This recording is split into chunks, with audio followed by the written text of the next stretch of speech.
when you check your time now, the only time when the time your research will tell you now, go see now Udota o'clock. Time for our program, we call Udota the heart of the matter. I always remind us of that man. Is if you put your eye well for ground, you go open ant. Not only open ant, you go see the heart of the ant. So which matter I want to look today? Which ant heart we want to look today?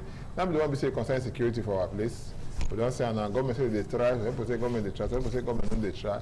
For now they don't get any person when we sit down when we say they secure that if not a big man, if not a small man, if not any class of people now if you say they very, very open to this thing. As a call be now, some people they talk and the other they say the way don't they go now, they go so rich ministers body, go so rich governors body and the rest of them.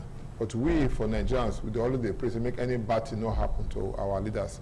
When they make bad thing not happen to our leaders, now the poor man is going to happen to. My name is Thomas Ado. So welcome to our program. So we call Daughter. And this matter when we say you talk about. So now people they want to say we know say they head sharp well for this kind of matter. How they carry come and they come talk to us. We get our friend and brother when they say now inside court they always the day, but the interest they well for inside the matter when we say concern Nigerian politics and the quality of life for Nigerians. And the name now.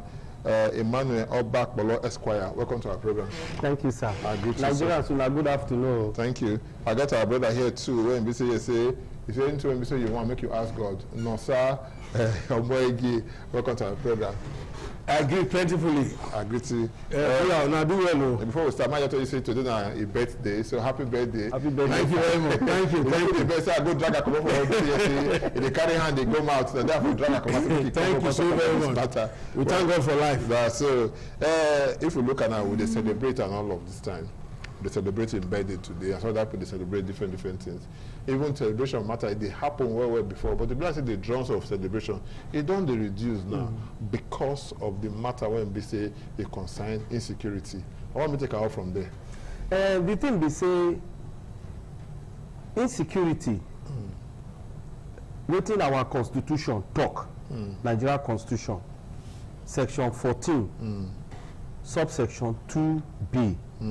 Talk say the primary functions, duties of government now to give security to life, the people and their property. I see that for the welfare. Yes. For the people. Yes. But I want to ask you before you go far. You should say that part for the constitution. We're not going to remove them now. When we say government, they tell us say everybody must go take care of themselves. Government don't. Government was supposed to take care of ourselves. Have they who said so that everybody should go and take care of themselves? Yes. No, if they have said so, then they should give us gun. You go reach your time. Everything they say, we they go. You know when government fail, government will begin to look for excuse or excuses.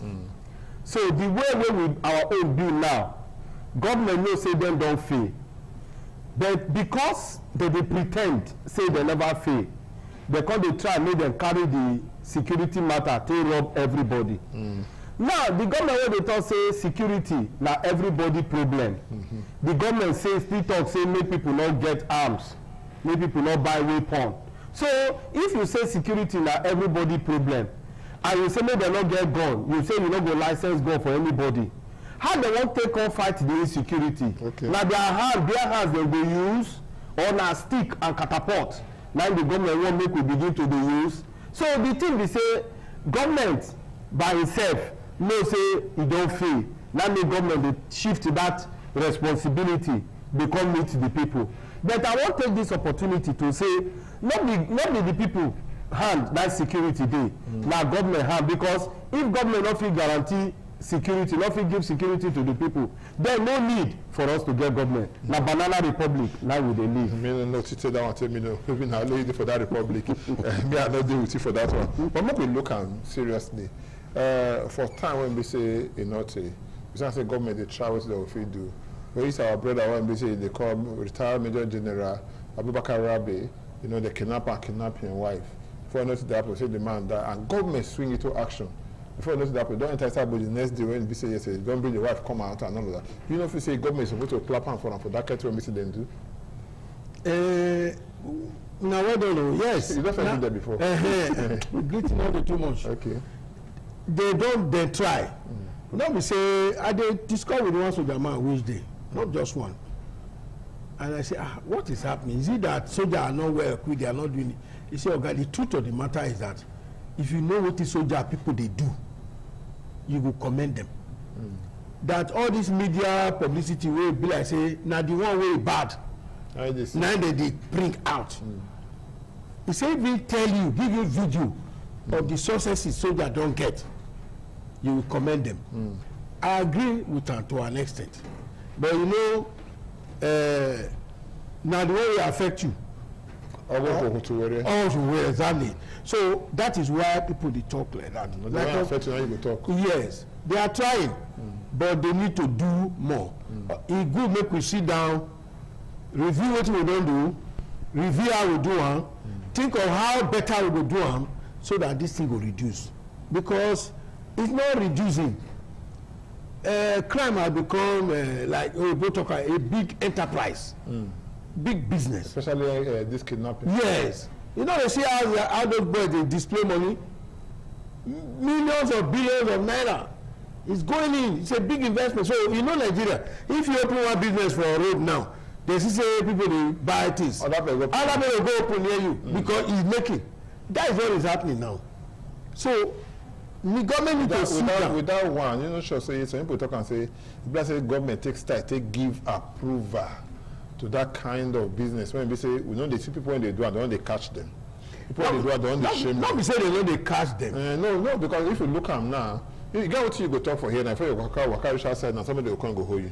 Yes. You know? But these people, they when we say they go do these things, they'll collect the ransom, collect everything, display like you talk just now for social media and all of that. They go show their faces, they will threaten government and the rest. Yet nothing they catch one recently where they say now TikTok guy. They catch him, I hear.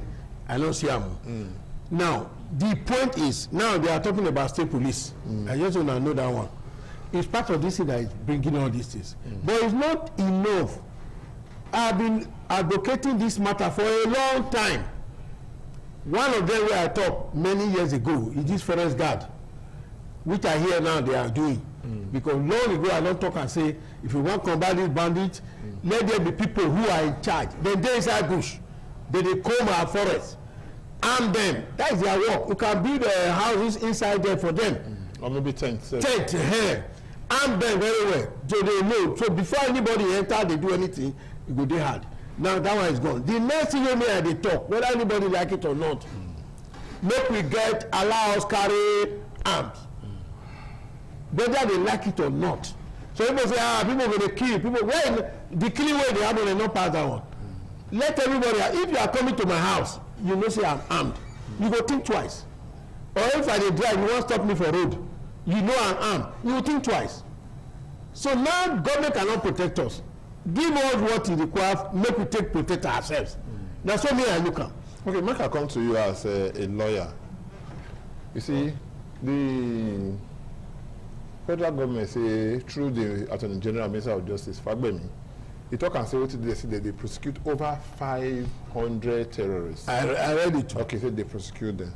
But if you go to the north, they rehabilitate over 720. But okay, they put them back into the society, integrate them. I want to find out now different law now will be say we get for this country. When it be say one side or the federal government, I be the state government can't get part of the federal government. When it be say yes, the federal government now go to say this na terrorists, then they try them. The other people go to say no, these are our brothers and sisters. Don't forget what they do. They rehabilitate, they bring them back into the society. I don't know what will be the legal implication for this kind of thing. That's one of the reasons we call you. The legal implication be say we get Anti-Terrorism Act. Okay. And now only some states don't domesticate them. When I say domesticate, means now some states don't make them to be their own law for the states. Like Edo State now, Delta, Akwa Ibom, and some of all those states for southern Nigeria, they don't take them. But I want to tell you, say, Ogasado, most of the states for northern Nigeria, they never domesticate them. They only they pretend. And this kind of insecurity we will see today, come make agree with what General Sani Abacha talk in 1995, where he talk say, anytime you see any insecurity wey strong like this kind one, will be terrorism, kidnapping, and others that will last more than 48 hours. He say government get hand inside. And I agree with am because others are the one that they grow up. By the grace of God, my papa na soldier. I be pikin wey dem born for barrack, I grow for barrack. Out of 36 states for Nigeria, me and I follow my papa live for 34. So that go tell you say I be real Nigerian. And when I dey grow up those days in Gombe, in 1987, I be small pikin, I dey primary school. I remember one group of militia group came up. They called them Metesine. That Metesine, the day they started killing people, they started killing. 2 days after, Babangida come tell the commissioner of police then Bauchi State, because that time Gombe dey under Bauchi State, say if in 24 hours they not kill the head of Metesine, bring the body in here, say he go remove her. Oga Sado, they get that man that same night. They killed Metesine. Metesine is the name of the man. Then he called his group Metesine. Right. So, and that was the end of that thing for Gombe. I witnessed another one again in 1991 for Bauchi. I witnessed another one in that same 1991 in Kano. And you see the way there, now under military day, it not the last 24 hours. But the government... But the one we get today... They do it... Today, the one we get... This is they kill people now. So they enter that place, they show the short video, they got to make boo for there, you go see for there, even if you don't see the people when you see the kilo. Oh, that's but you go see and say like that. Oh, that's this is the way the government made the try. Like I tell you now, last week here, the governor of Borno reintegrated 720. The total number we don't integrate for this year, from January to today, now 3,000. Person wey kill person, destroy things. You destroy that man, kill the man, take the last man, then you can't say you dey integrate to that same society wey you don destroy. Then what is the effect of our law? It shows say this law wey we dey talk about. In Nigeria, though, sorry sir, in Nigeria we know say na dual legal system we get. Okay. Like the southern part of Nigeria get what we call criminal code. In the north they call am penal code. Yeah, which means say no be one country now. No, na one country. Why they call they use different law for different people? Na the British people cause am. Na then you know the British people, most of the thing wey they do am to favour one side. Okay. And today, now we dey see the suffering so. So the truth is that some of all these things wey we dey see so, politicians get hand inside, and e also get religious flavour. Okay. So because of that religious garnishing wey we get, wey some people dey hide under, you know, when people wan do bad for black man land, they know say black people na we are so religious. They dey hide under religion take do their evil. Right. Now we dey see so wey dey happen for Nigeria, particularly in the northern part of Nigeria. So the thing wey we dey experience today, even when the law say do am like this, so people dey hide under religion, because if by the time you talk say no, this one you begin to condemn some of all those things, they say e dey condemn our religion, before you know another thing go happen, just like we saw what happened to Deborah that time for Sokoto. So because of that, everybody come dey careful make you no talk about any religion. So make we just tolerate, accommodate ourselves based on our religion. But the truth is this: we should first of all know say before we belong to any religion, we are first Nigerians. So we must speak with one voice as Nigerians, condemn anything and leave religion out of it. You talk just now, you say one of your brother, when you say you talk with one soldier man, say if you know what is soldier men they do, so you go marvel, so you go see the try. But you don't forget, so you get where some soldier men they go, they say before they reach there, where they go there, they come out there. And the conquer say they get what they call an order from above, but they no good down. If they say they do, here they try. Not be saying soldier man will say they try. Not be that they get order from above, say no go deep, no go this place. At the level where me I dey now, you know, be everything I dey take as being true.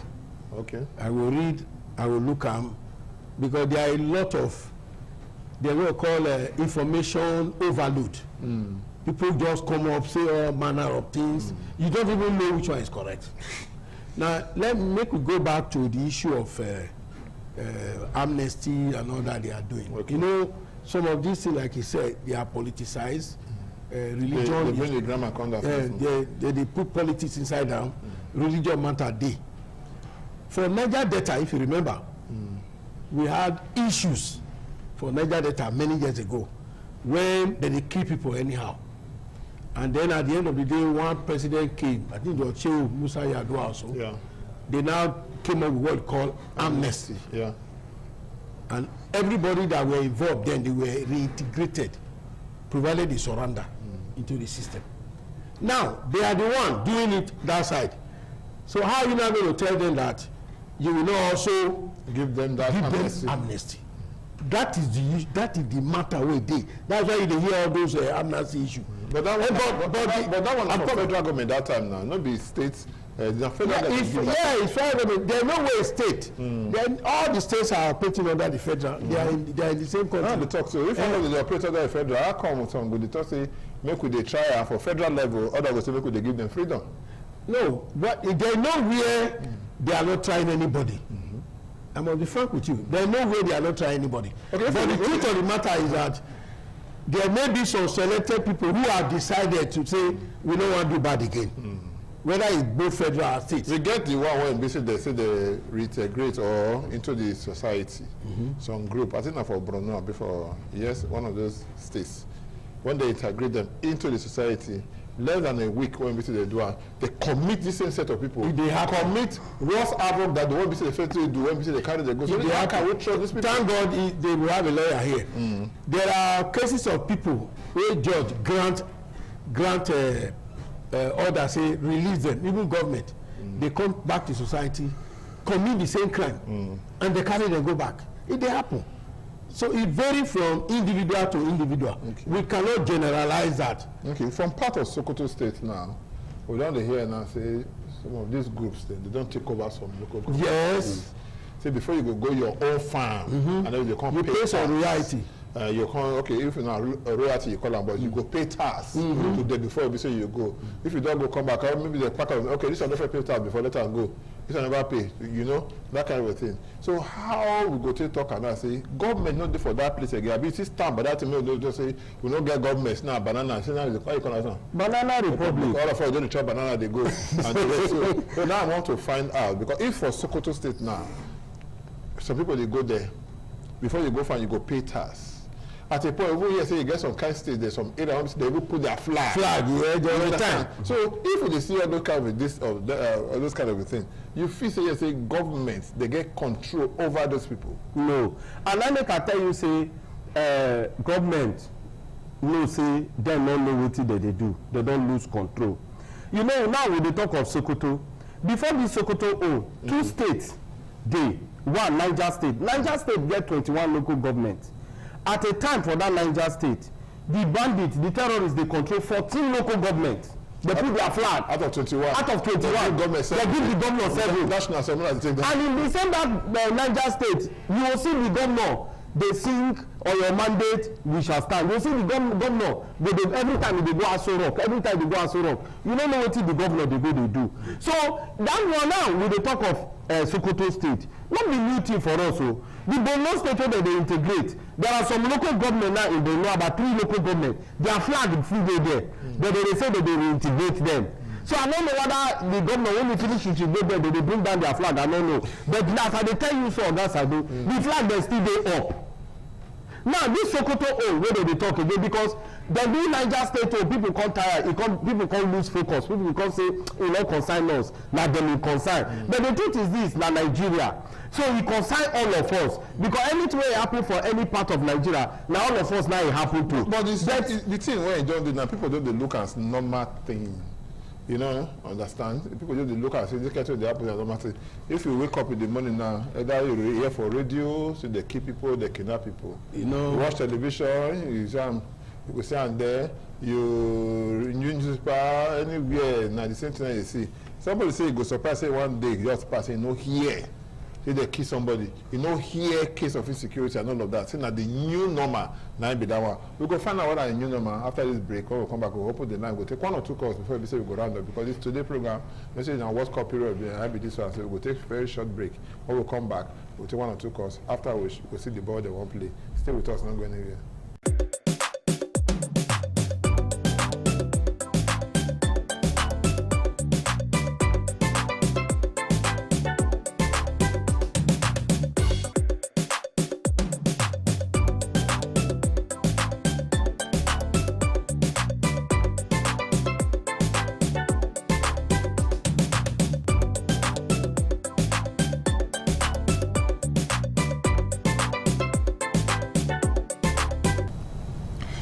Welcome back, and we see the matter when we say concern security for our country, Nigeria, and the one we see it concern insecurity now. We see the look, and if you look on now, just before we go to a break, just now, we talk some kind of things that when we say it concern all of us and all of that. But I want to find out from us the time when what will be the motive of these people when we say do this kind of thing.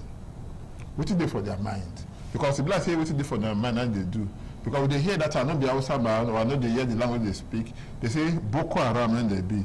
Say they don't want Western education. You understand? And now if you go anywhere, they go for Oyo State, they kidnap everybody ready for school. They go for Chibok, that I kidnap everybody for school. Now they kidnap for school, they go. So much so now people they fear to carry their children go school. So much so now they close schools them. And the government in its own wisdom now for Edo State now, it close some schools for Igara. You don't understand? And you open them again. Okay, but for your own wisdom too, you don't send policemen and vigilante across almost all the schools. That when they feel say they're vulnerable to this thing, especially the whole of that Edo North and Edo Central. For your own now, you know, so people don't they gain grants. So as we say, you they fear to carry your pikin go school, not to the apple. I they fear to carry my pikin go school, and say yes, they don't want Western education. No sure say they get grant. No, waiting they want. Now that one. They gain grant. So now waiting they want. Now they get. Yeah, you they get grant already. But before I carry on, before time to be afraid, I beg you to be part of the program. Quick call the number 080 77. We'll display the number there, 080 77 77 03 00 080 77 77 03 00. Even one or two calls, no take them before we say we carry our kayak come up for here. So what we are talking, we say the whole thing don't dey dimensional already. They don't get too many leg. Look at what happened for vegetable market last week. That will not be Boko Haram people now. Now they say now this thing now, just a business now. So what we say that the thing don't expand. We are facing act of terrorism by these Boko Haram people and their allied military. We are now facing other dimension of it which are being localized. You understand now? Not be so that one day there and this other one day. That is what we are saying now. So why not we filter the two? Find a way to deal with this while we are dealing with this about this national issue. I call this religious war national issue. But all these one where they kidnap people up and down here, they are not religious. That one not be the business when they say. That be the business way they inside. Being an imitation of waiting they happen for the other side. Okay, they take it to the next level. Exactly. So for your own now, how it will be now? You know, if you say these people when they call it Boko Haram, whether it's soldiers, now bandits or whatever, say that they gain upper hand. Don't forget to use that number. I would expect your call. Maybe you call it. You know, say politicians they get different style where they take they get wetin they want. Okay. During Obasanjo regime, we remember that time one governor where they call Yerima come, he say na Sharia for Zamfara State. Yeah. But at the end of the day, all of us found out say that Sharia when they bring for Zamfara State na political Sharia. Even the man himself now go Egypt, go marry 8-year-old baby, call her wife.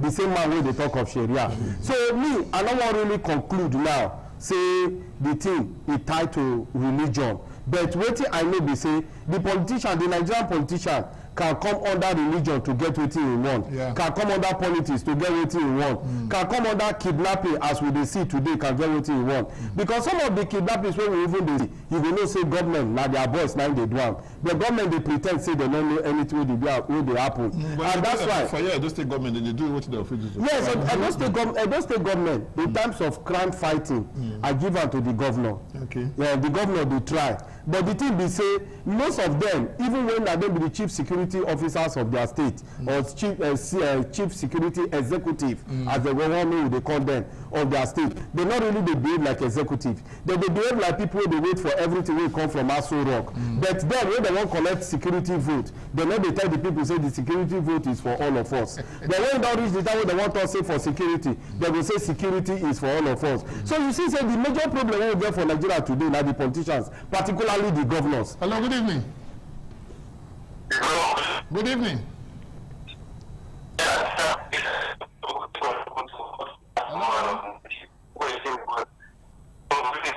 Hello. What will be your name? Where they call us from? Okay, Blessing, call again, I beg. Blessing, call us again because this is your line. Blessing, it's not clear at all. Call us again, only your call. Now, BC will take. We know say we take at least one call before BC we come out here. So you say something. So the governors don't really fail because the truth is this: everything where they happen today for Nigeria now for the states, them like they happen well. And the governors then they go tell you say, oh, I don't feel control army, I don't feel control police. So where that one can't live with state police? No, at least let's experiment.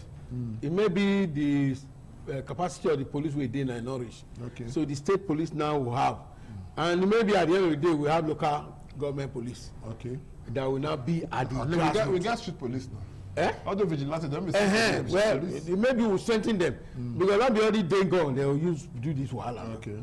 The one will happen for Benjamin. They say even police were there near there. They drop their. No, that's not correct. That's not lie when we see the talk. Well, that's what I heard. We see the video and everything before the drive come and all of that. People get CCTV. No, I watched it. Yes. But you said the person where police were show. No. So now this part of the line where they talk. So now the thing when she talk, I say overload of information. Yes, I said it's information overload. No, sir, I'm again. I hear we end the team. No, you try. Friend at all. You try. Yeah, thank you very much. Thank you. Now do well. I beg you, know that they keep to themselves very well. Okay, thank you so much. But the next one we will say again. My name is Thomas Ado. Don't forget to man when tell woman say sit down where you know what in the sea. Now good evening.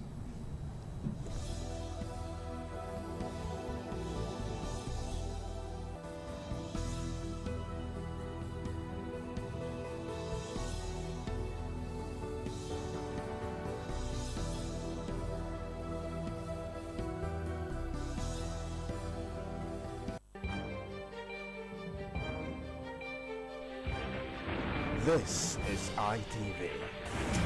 Certainly the best. ITV. Certainly the best.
Welcome to another edition of your program, Hitches and Voices. On this program, our conversation centers around persons with disability.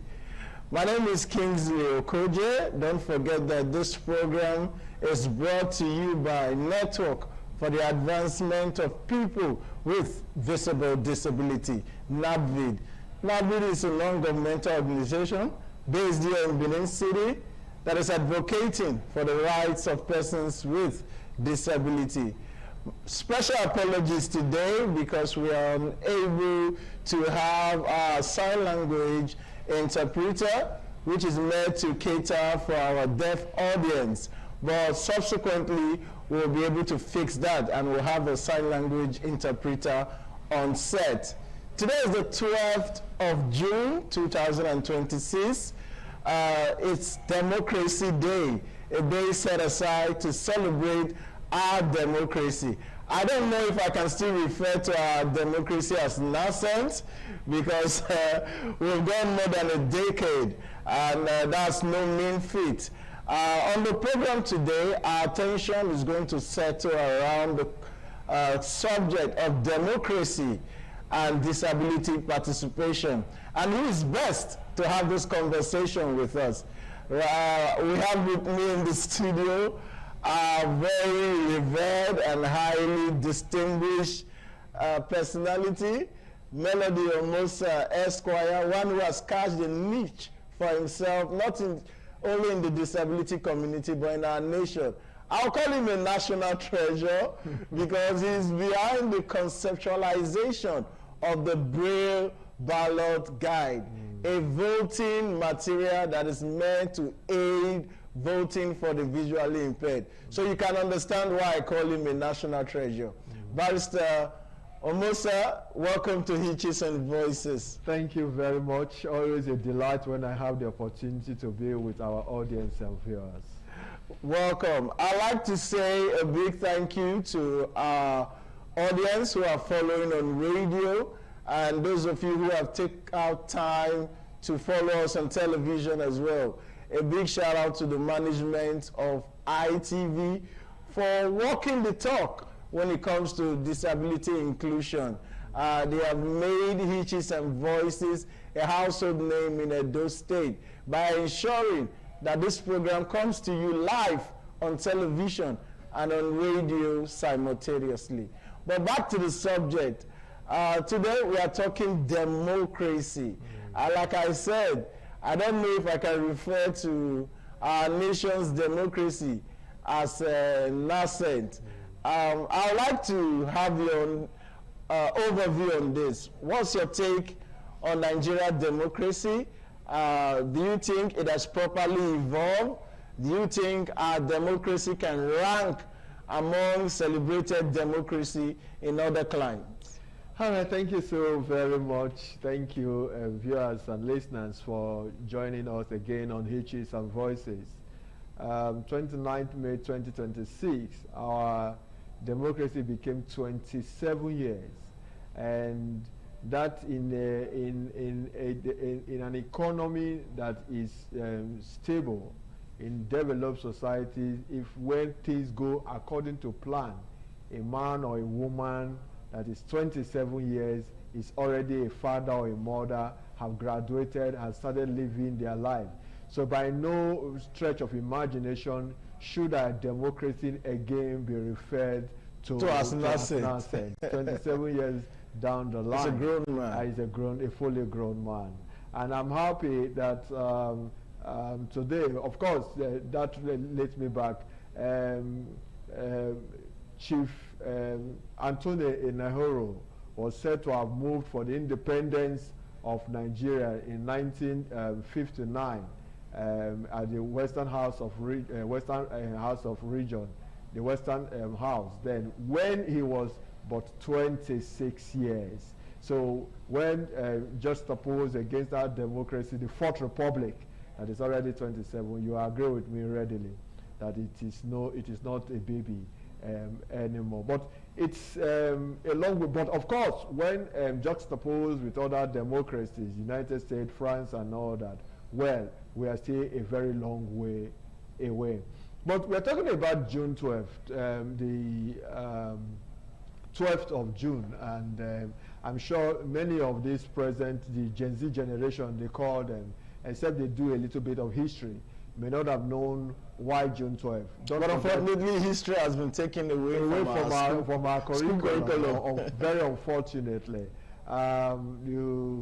You recall that on the 29th of May 1999, the military handed over to a civilian elected government, and President Olusegun Obasanjo became the president, and that day was set aside as democracy. But down the line, there was a clamor that before May 2029, there was a June 12th, where MKO Abiola, Moshood Kasumu Olayiwola Abiola, was elected by an election that are then adjudged to be the freest and fairest election that was organized where he won, had a landslide victory on the way to become the Third Republic president on the 12th of June 1993. Unfortunately, that process was cut short in that the elections were annulled, I think on the 23rd of June that same year, by the then head of state, General Badamasi Babangida. And of course, a year after, he declared himself in 1994 as as president, saying that the military under Abacha was unwilling to hand over to him. He was incarcerated, and in 1998 he died. The first from his own part of the region, Ogun State and the whole of the western region, continued to clamor that he should be recognized as an elected president, even though that process was cut short because he was sliding to victory very comfortably before that whole process was stopped. So for the western states, they continue to recognize June 12th as Democracy Day. That for them, that is the proper day of democracy, and would even declare those days as public holiday. But Mohammed Buhari, of blessed memory, the president between 2015 and 2023, I think a year or two before he left office, recognized June 12th and declared it a Democracy Day. What this president has done now is that June 12th is not, no, I think Buhari recognized that Abiola actually won the election and that he declared him as a former president. But this administration has properly recognized June 12th as Democracy Day. And instead of having a public holiday on the 29th of June, 29th of May, June 12th has now been declared as Democracy Day. However, the handing over day and change of government from one administration to another remains on the 29th of May because it's a constitutional matter.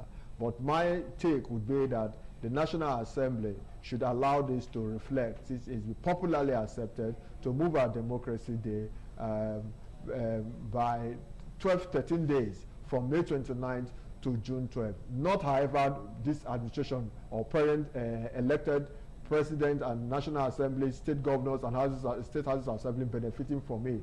But this administration can do that so that whosoever is elected next will know that the taking over date and handing over date will not be on June 12th. No need to recognize May 29th and also recognize June 12th simultaneously as Democracy Day. So that's the brief history of what has happened. So Nigeria is no longer, we are a grown adult, and we should be seeing some features of an adult who is actually growing and in charge. All right, you said something very stunning, that a 26-year-old Auntie Naro moved for the independence of Nigeria. Yes. And I'm wondering where our current 26-years-old, where they are now. I'm sure they are out there hustling for jobs, trying to get themselves one employment or the other. Meanwhile, years ago, a young Anthony Enaro had the opportunity to be in an assembly where he could move that motion. One would have expected that we would have evolved to a point where we have younger people in position of authority to impact governance. But like you said, a 27-year-old child is a grown man, and there are certain things expected of him. And we are hoping that we'll continue to mature. But let's come back to disability participation now. There's the issue of democratic inclusion. Do you think our democracy as it stands today is more inclusive of persons with disability? And what does democratic inclusion looks like?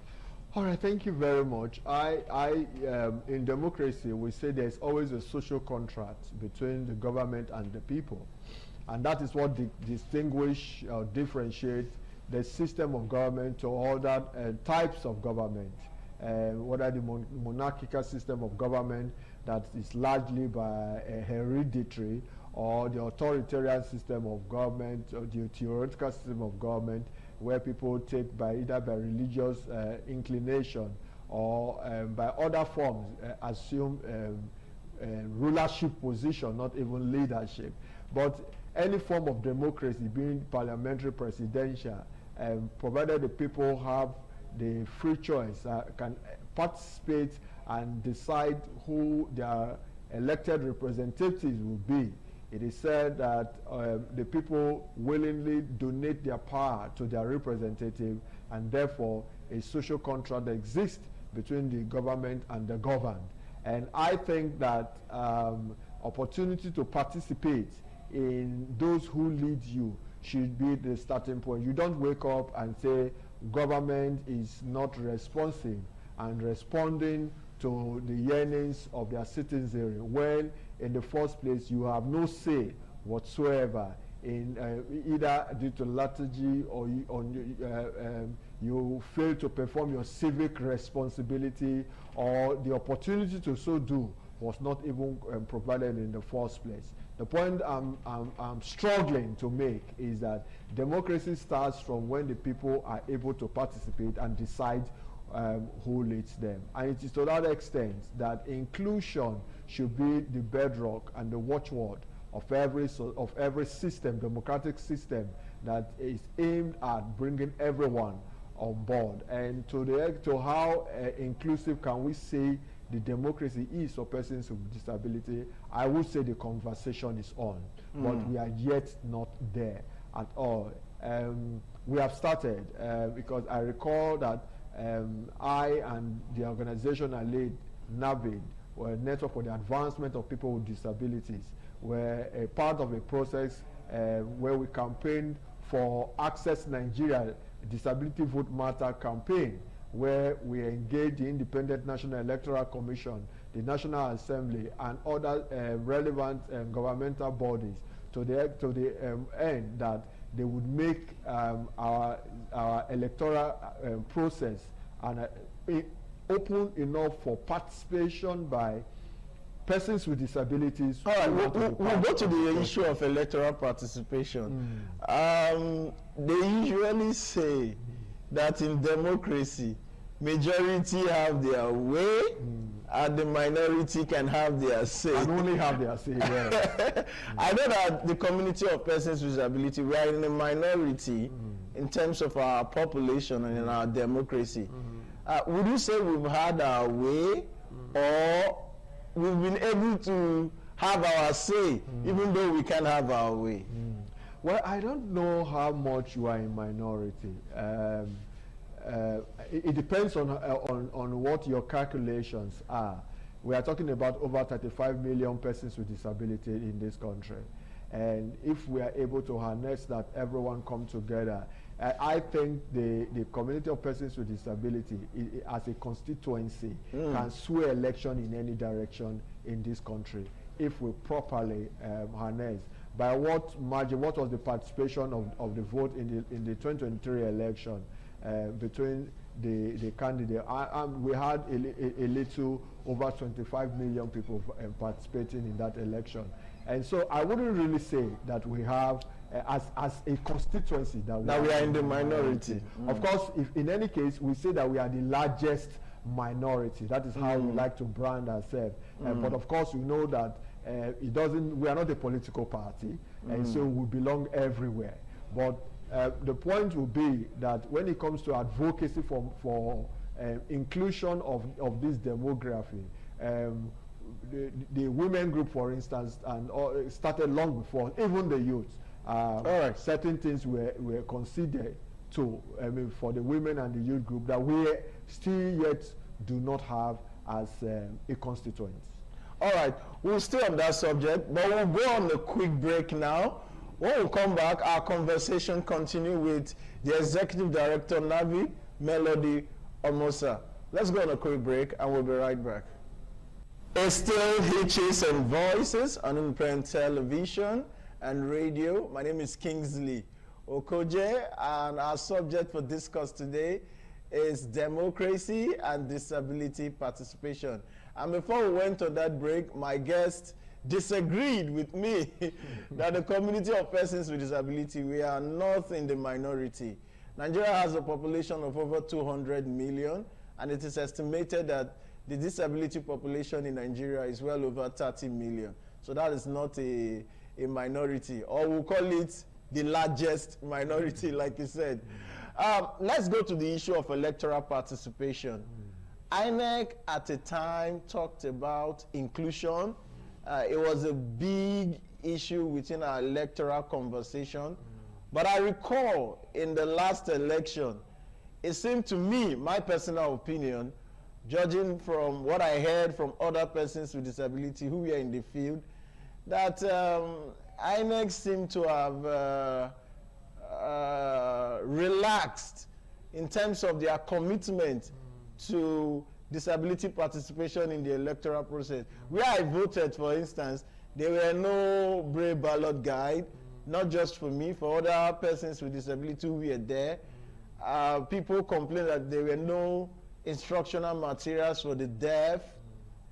Elections were held in places where wheelchair could not access. So a lot of persons on wheelchair would rather stay at home rather than suffer themselves to go to a polling unit that is not accessible. So when it comes to participating in the electoral process, either as voters, let's even stay with voting.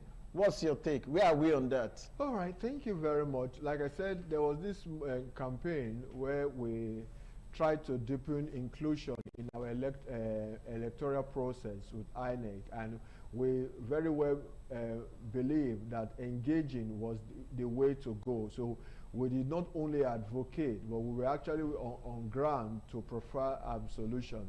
That's where the Braille ballot guide you talked about was designed in the first place. First piloted in Osun State in the 2018 gubernatorial election that held on the 18th of September 2018, and thereafter deployed nationally at the 2019 general election. One would have expected that there will be a progressive use and coverage in terms of distribution of the use of the Braille ballot guide. And Braille ballot guide is a system by which visually impaired and blind voters can access the ballot independently and be able to vote for candidates and parties of their choice. Like I mentioned, used nationally in 2019. After then, we continue to engage INEC to find out how we were progressing. Since then, in every election, we have always monitored. I have always been on the field to see the inclusion and the deployment of materials for the blind, the hearing impaired, even those with albinism, the provision of magnifying glasses for them to use. And what I see is that, like you noted, INEC seemed not, the momentum seemed to have dropped. I wouldn't know what happened.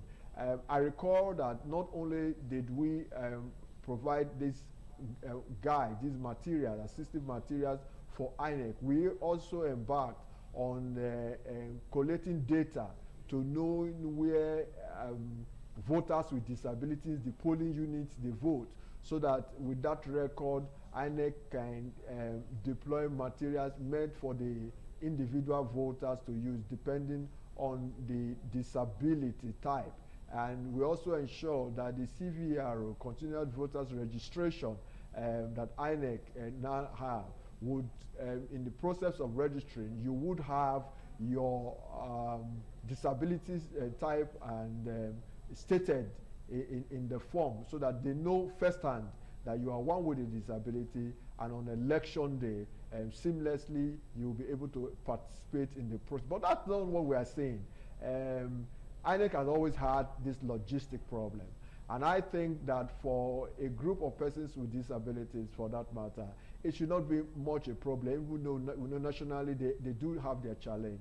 But I would say that from what I monitored in the last election, I'm not impressed at the pace INEC is going. I think that, yes, it's fine that we had this problem 2018 when it was piloted, 2019 it was it was used nationally, and giving the obstacles the election. If in the obstacles the election, organizing the election for a state like Edo, Ondo, and all that, you cannot successfully deploy these materials for the persons with disabilities to participate in the system, I wonder what will happen, what happens in general elections.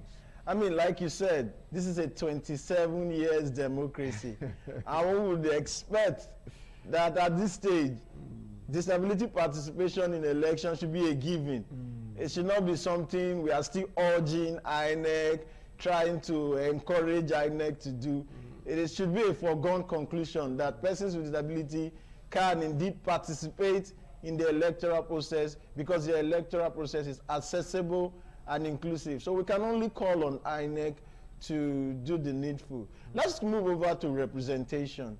Do you think that persons with disability are adequately represented in leadership and in governance? Well, they are not. The Convention on the Rights of Persons with Disability, UN Convention on the Rights of Persons with Disability 2006, Article 29 has asks that state parties should open their political and public space for the participation of persons with disability. And that was also ratified by the Discrimination Against Persons with Disability Prohibition Act of 2018.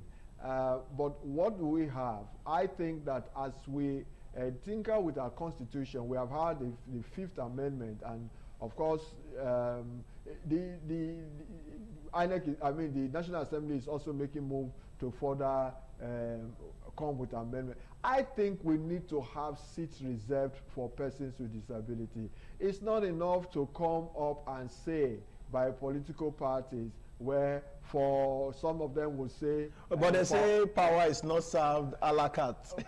Well, we are talking about representation. Of course, and, of course. Government must be seen to be protective of the weakest, of the minority, of the vulnerable. And a minimum standard. Why are women asking for a 35% affirmative reserve for them? Women? For why are they asking that certain seats should be, 1/3 of the seats should be reserved for women participation? That's why I said that the youth, of course we have, perhaps not serve a la carte, but we have the not too young to run be speaking to the participation of youth. But why are we not having something specifically directed at persons with disability, protecting their representative rights in the executive and in the legislative arm of government? Sorry for cutting in. Without mentioning any political party, I heard over the news that a particular political party has mentioned that as part of their policy, women and persons with disability who want to contest under their platform will be given their expression of interest free at a very minimal discount. I say that is tokenism. that is just, that's playing to the gallery. It's like, oh, the Kingsley Okojen has the money to buy the form and I do not have, and we are contesting for the same point. You have paid for the form and I've given the form free. Who do you think the party will hand over the tickets to? The one that did not pay to contest and the one that paid for it. Until they make such persons their candidate to say, okay, we have reserved because this person have indicated interest, this party is presenting this person to run for that seat, then there's no guarantee. And even where parties are willing to do that, what is the assurance that other parties will follow suit? So I think the way to go is to have our constitution amended, to have a represent, and it is done in all democracies. Like in Uganda, for instance. Yes, in Uganda, even in Iran, in Iran and in Iraq, for instance, I know very well, which is an Arab nation. They have certain seats reserved for the Christian population, a certain percentage, right? That is an Islamic country, and so we see that everywhere that certain group must have some level of protection. That is not all they should have, but at least we shouldn't have a 360 National Assembly members with no one representing the disability community and issue. Like I said, we are not just only a community, we are a constituent, and our issues should be so serious. So I think that we will do more to amend our constitution to guarantee some level of protection. That way, it will be a far cry for disability representation. You look at the executive, you talk about women, you talk about youth. How many governor or president have in their cabinet a one with a disability holding a substantive position, apart from what they try to do sometimes, having an SSA on disability matters? All right. But very quickly, in 30 seconds, I've known you over the years. I've seen people in politics and in governance. I don't think some of them have some of the qualifications that you have to contest. Looking at the future, are you considering? I hope you know what I'm thinking. Are you considering contesting for any elected position? Because I know you are more than qualified, more than qualified than some of the persons I see out there. Would you consider that? Not for the moment. Yes. We'll see what the future holds. But because right I'm preparing to be your campaign manager. Thank you so much for offering that. But I actually want to see that our system change and our democracy, our electoral process have such integrity that people will believe participating will not be shortchanged. All right, there's a wrap on the program today. Such an interesting conversation, always with the Executive Director, Navid Melody Omosa Esquire. It is our hope that as our country's democracy continue to evolve, that disability participation will become more inclusive and accessible for persons with disability. My name is Kingsley Okoje. Spot the hitch and be a voice. Goodbye.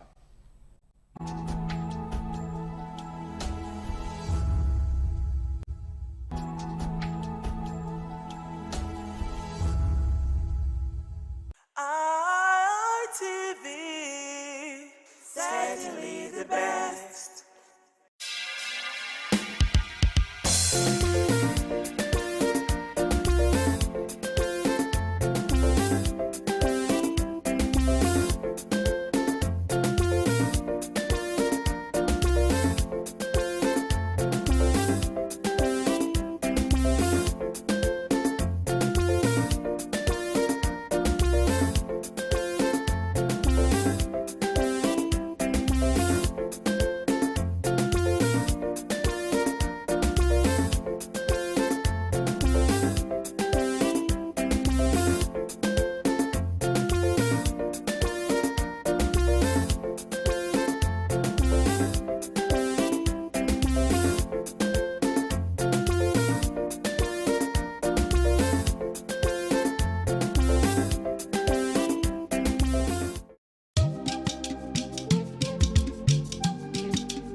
ITV, certainly the best.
Thank you so much for joining us this afternoon on the program Woman to Woman. I'm Adisu Walsawagie.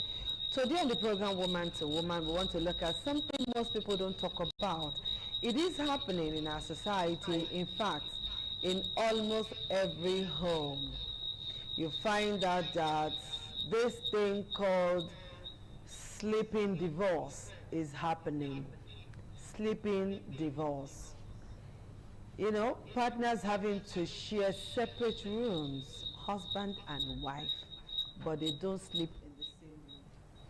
So I'm trying to imagine how that works, you know. It's happening. In the days of our fathers and the rest of them, it does happen, particularly when they have multiple wives. When they have more than one wife, you see that all of them cannot stay in the same room with the man. The man most times will have his own bedroom. The women will have their own bedroom, like a harem, so to speak. And so anybody will reach in town, go there. Go to Papa's room and all of that. So today we want to look at if sleeping divorce is actually saving our marriages or breaking it. So I have with me in the studio Eniye Favor Omorige. She is a medical practitioner, a pastor, and a counselor. The other counselor, Sharon, I'm not sure Sharon will be able to come there because when it rains, we usually have oceans everywhere, so to speak. So, Eniye Favor Omorige, thank you so much for finding time to join us today. Afternoon. I hope the rain didn't get to you that much. What to do? And did you experience that mini river at Isio? Very well at S&T. My car almost submerged. We don't have a choice. We have to, use the one-way route. Okay, so let's do our business. At least two of us are enough. We'll represent the sisterhood. It's all right. Now, so sleeping divorce. When was the first time you heard that word? Sleeping divorce. Sleeping divorce is a new term, though the concept as it were is not new. Okay. But sleeping divorce as a terminology came up in recent times. But that partners sleep in different beds or different rooms has always been in existence. So the term is new, but the concept of sleeping in various rooms has always been there. No, I'm trying to imagine when and why did couples decide that they want to sleep in different bedrooms? A lot of things, especially with this new generation. Sleeping difficulties could be reasons why some couple want to, stay together. Okay. All right. If a mother is breastfeeding, she's taking care of her baby in the night, and it's causing sleep challenges for her spouse, she can decide to, they can be sleeping divorce where they sleep on separate beds or sleep in separate room, or there's a challenge. The wife or the man snores badly, has a snoring challenge when sleeping. They can decide and attempt to keep their marriage working. They can decide to sleep apart. And if the woman or the man, there are people restless sleepers. Some people can sleep and then by the following morning their head is upside down on the bed. They can turn 360 on the bed. To avoid issues in that marriage, they can decide to, okay, you sleep on this bed and I take the other place. That doesn't really mean the marriage is not working. All right? It depends on this couple and why that condition is coming in. I don't want to say it's completely a wrong idea. It depends on the families, why it's coming in. But again, it's not so appealing in some cases. Okay, so we'll take it one after the other.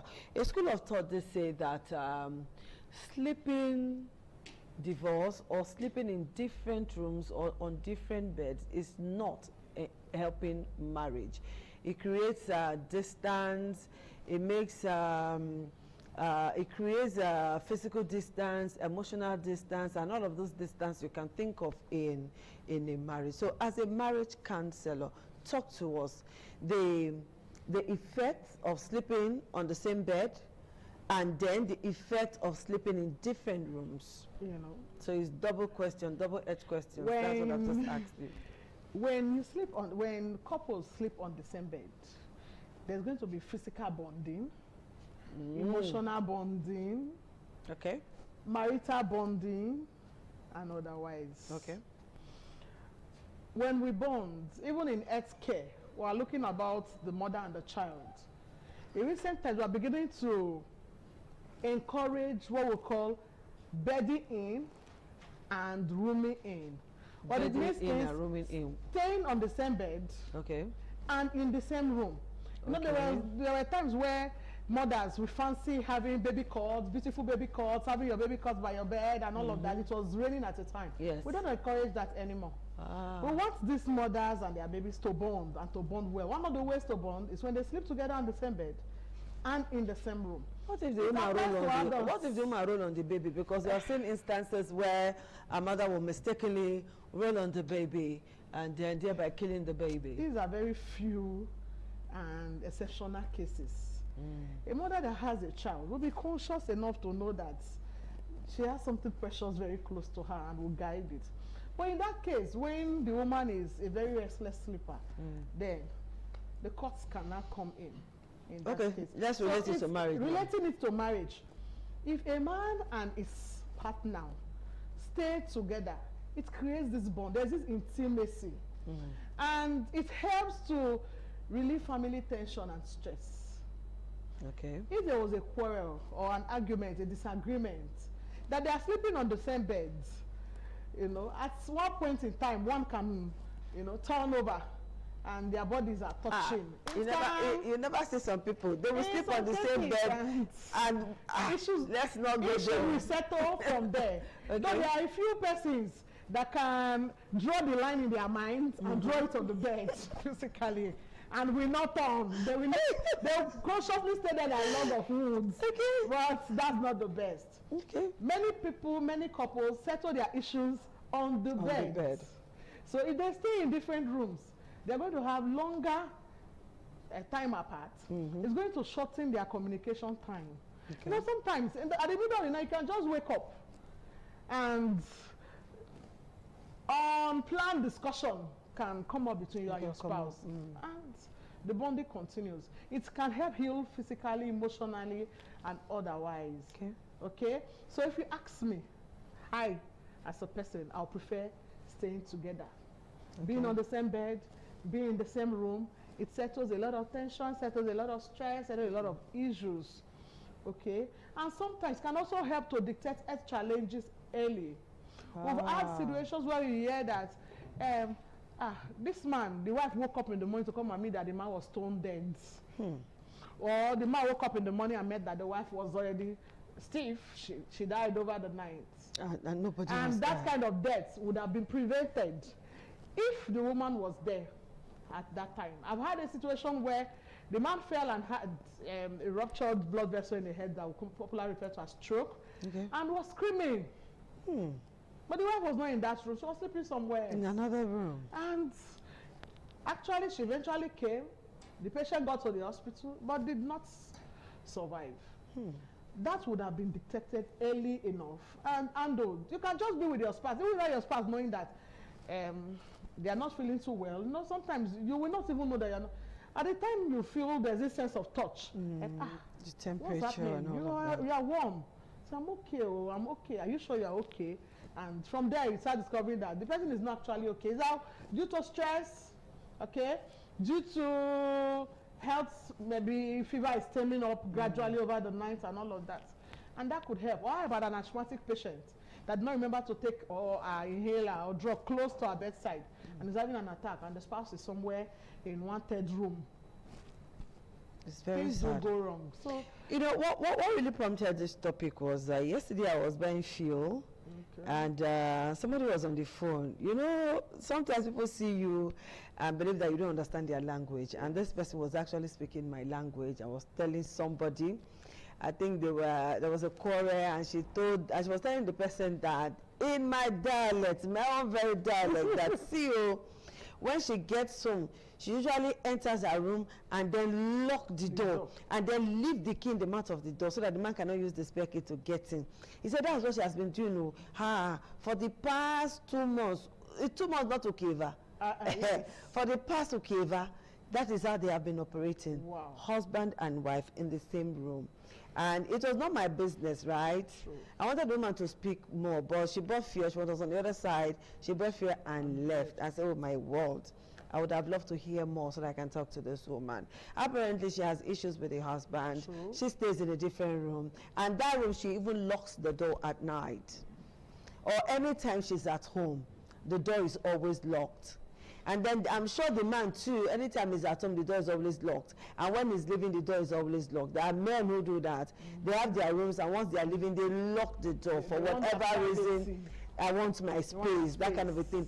If you want your space, why did you marry? That is one thing. It's not as if you say, okay, this is my study. I want to stay here and read. You know, there are men who have studies at home. They read, they write, they meditate, they do a lot of things in their study. Then afterwards, they go back to their bedroom to sleep with their lovely wives, you know.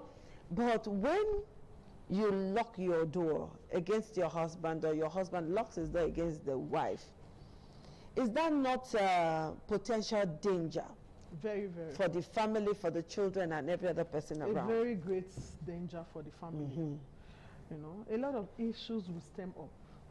You know, the other time we had discussion about women going outside their marriage. Outside their marriage, yes. Women who cheat. Situations like this can bring in a third party into your marriage. Wow. Yes. When you are not always there with your spouse, you know, issues like this can come up. You have opportunity to start cooking unhealthy relationships outside your own marriage. No matter the issues, no matter the quarrels, no matter the disagreement that we have with our spouses, I want to plead. I think it's still better we resolve them amicably. Stay in your spouse's room. Though some women will say, my properties are too many. Oh, hey, if I put it in my husband's room, then we're not supposed to put I agree. Let the other room be your packing room. Okay. Your husband's room should be your room. Okay. I just wonder how you and your husband are saying, my room, and nobody should come to my room. Your husband's room should be your room. If you are talking about your room, it should be the room that you stay with your spouse. Your husband. Eventually, you have plenty property, boxes of clothes, shoes, and you think it will overcrowd that particular room. Yes, get a room. Put those things, but not for you to sleep there. Okay, there was a time a schoolgirl was beaten. She was beaten blue-black by her mother because the girl asked the question, Mommy, what do you always go and do in Daddy's room? Every night you will sneak out and go to Daddy's room. What do you always do there? Okay. And then in the morning, you will now sneak out again. To your room. You know, and the woman felt, she felt offended. She felt that, oh, this my daughter don't spoil. Why would she ask such a question? Instead of her to explain, she beat the young girl blue-black. I had to intervene. That, madam, yes, why do you sneak into your husband's room every night, and then in the morning you sneak back, and then when your people are quarreling, you don't go there at all. And you think these young girls, you have teenagers at home, and you think they don't have a mind to think that what is this woman always doing? But if you guys are sharing same room, such a question will not arise. They will not even know. The children will not know that there's an issue between you because you are still in the same room. And somehow, there are some quarrels you don't even need to say sorry. Because you are together, it's just... It will just fizzle away. Okay, let's take a short break at this point. You know? When we come back, we'll round up. Do stay with us on Woman to Woman.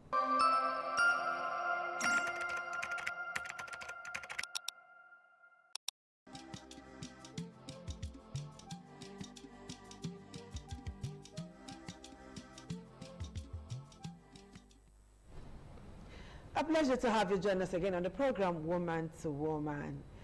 You know, and the man shall leave his family and become one with his wife. Yeah. It simply means that they are now both one.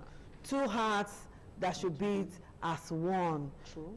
Two souls that should mingle and entangle and twine together and wind together, and then you find that that is not the case. They have now untangled and living their separate ways. Now, the issue of secrecy, privacy, this is my space, that is your space, should it arise in marriage? Where one shall leave his family and become one with his wife? sincerely no. There should be no privacy. There should be no privacy between you but and your gender, they lock phone. The other gender, they lock phone. There is code on their phone. But that does not mean you should not, you know, allow your partner to breathe. Okay. I don't know.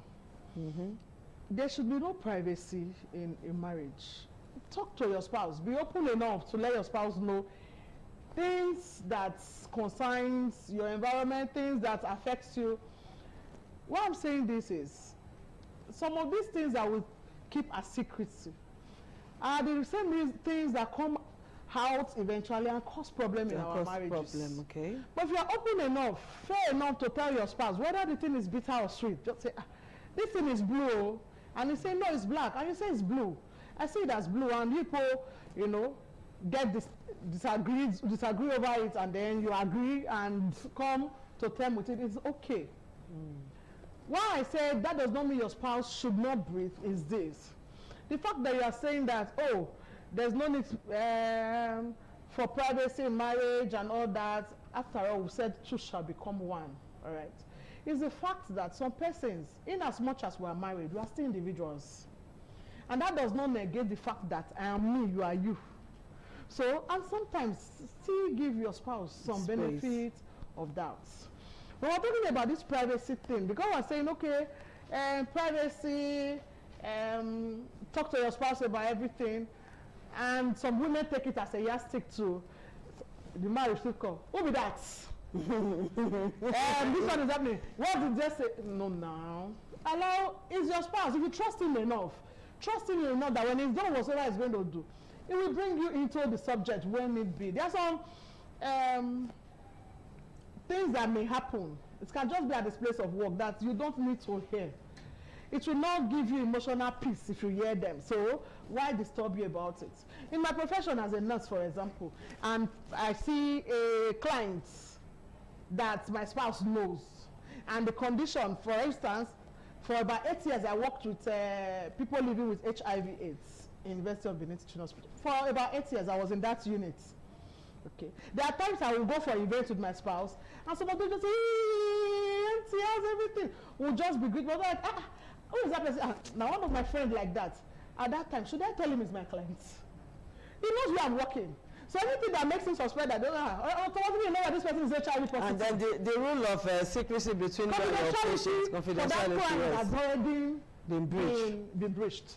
So that's the reason why I said, I just told you he's a friend. Leave her like that. It's not every time you start pushing. That's why I said, in as much as I was saying no privacy, but at the same time, allow your spouse to breathe. Give them some space, give them some benefit of that, give them some allowances. There are so many divorce cases in courts today, and then the marriages don't last anymore. And it has also been researched to see that sleeping in different bedrooms is one of the reasons why we have broken homes and scattered marriages nowadays. It will be. Of course, it will. It will. It will cause a lot of issues. Sleeping in different rooms, sleeping in different beds will cause a lot of issues. It will bring in issues of mistrust. Trust issues can come in.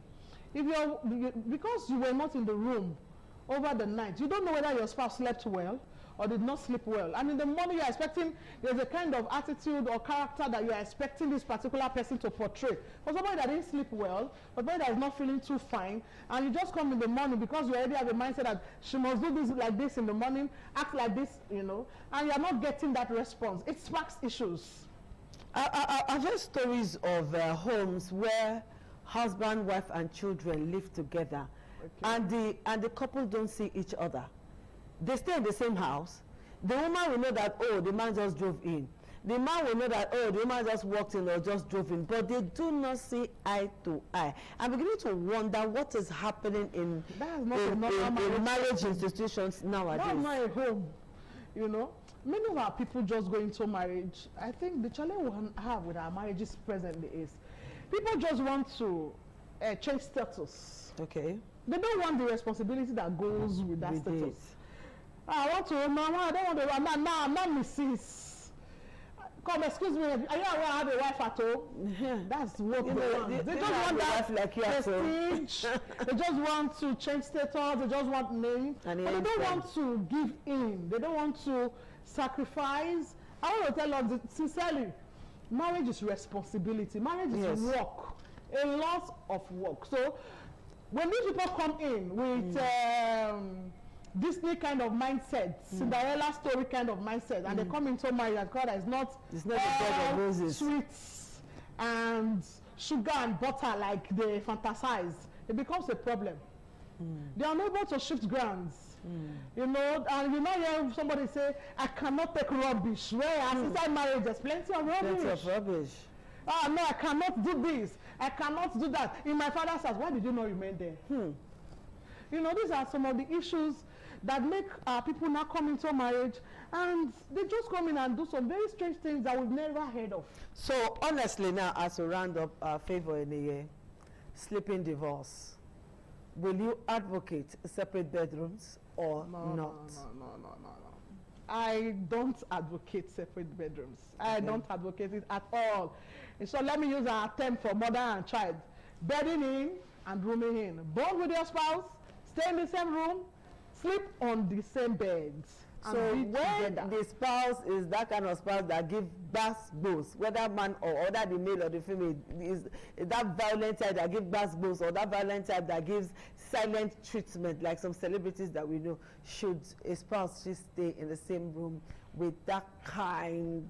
If your life is threatened, please, I don't encourage people to stay in violent relationship, not to talk of staying in the same room. Not to talk of staying in the same room. Okay. But then, if it's something you could work on, go meet therapists. Go seek help. The first solution to marital challenges is not divorce. Okay. You could separate for some time. Okay. I've seen people that separation helped their marriage. Back. And when they came back, their heads were not correct. Yes. The number six don't screw back. I think that screw that was shaking. It was not tight. Okay. A bit and firm. And you know, so if you ask me, divorce is not always the best and first solution to marital challenges. Okay, like the girls on the street, clock it. This is where we round up our show today on the program Woman to Woman. We'll see you again next week with another topic. Bye-bye. Bye.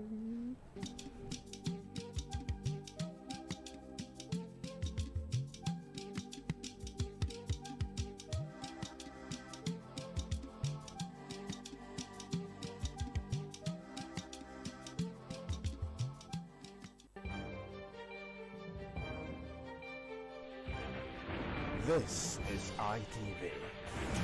Certainly the best. ITV, certainly the best.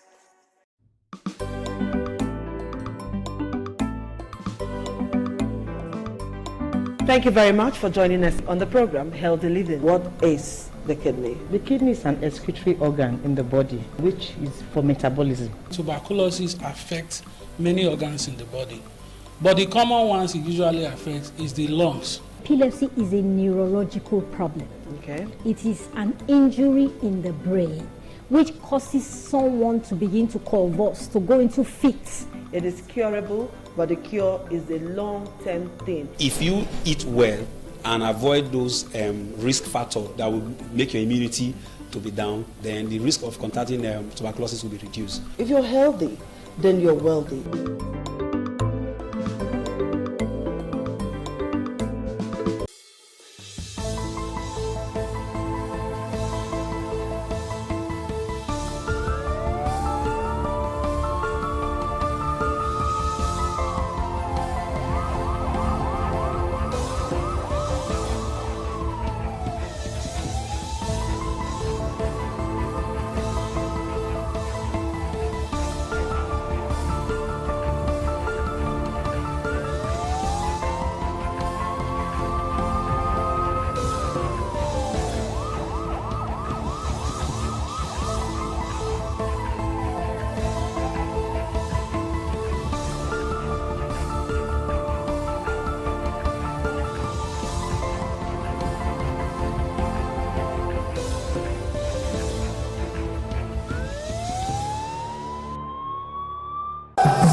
This is Aqua Game, a popular game in Africa played by our ancestors to entertain themselves after each day of farming.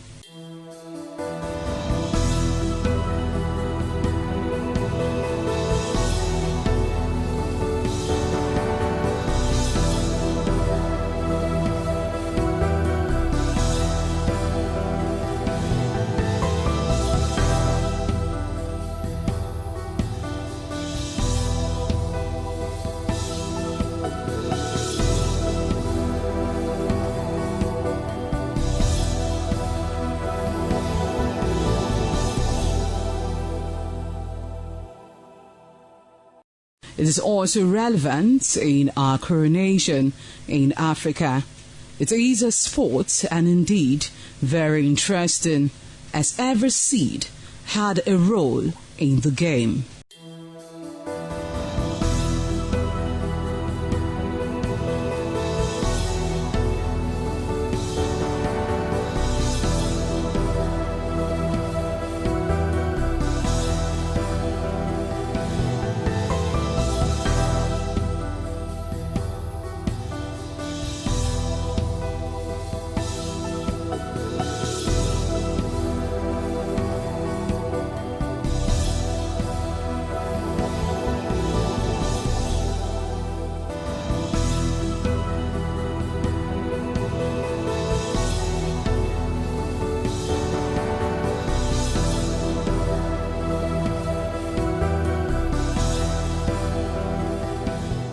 Playtime is 45 minutes per set.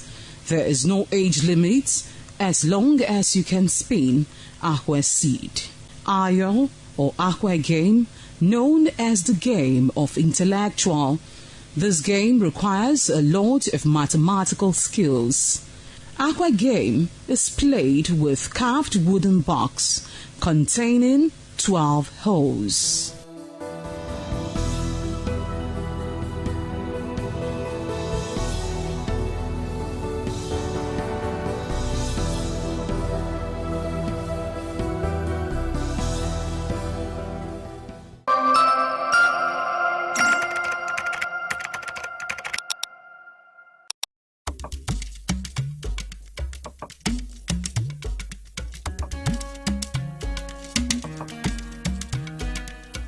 What does one do with a bunch of memories?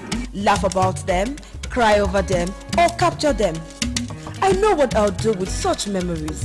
I'll showcase those memories. Yes, I will show them to the world. I will flaunt those memories. Showcase that marriage ceremony of yours. Burial ceremony? Yes, let the people know that you buried your person in a grand style. Thanksgiving, ordination, baby dedication, housewarming party, and lots more on your entertainment program, Memories, on independent television. Every Sunday, remember, for your event to be considered thick and classic, then it has to be on Memories. Memories.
ITV, certainly the best.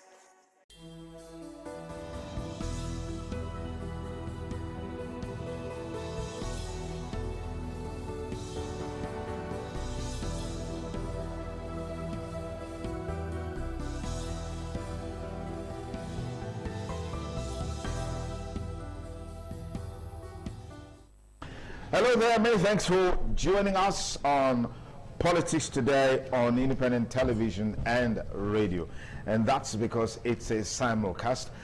Sonny Duke, of course, your host on the program. But let's quickly look at some of the trending stories and the political scene. 14 political parties will be slugging it out today for who takes the governorship seat in Ekiti State for the next 4 years. The 2026 Ekiti State governorship election will hold across the state's 16 local government areas, with more than 1 million registered voters expected to decide whether Governor Abiodun Oyebanji secures a second term or a new leader emerges.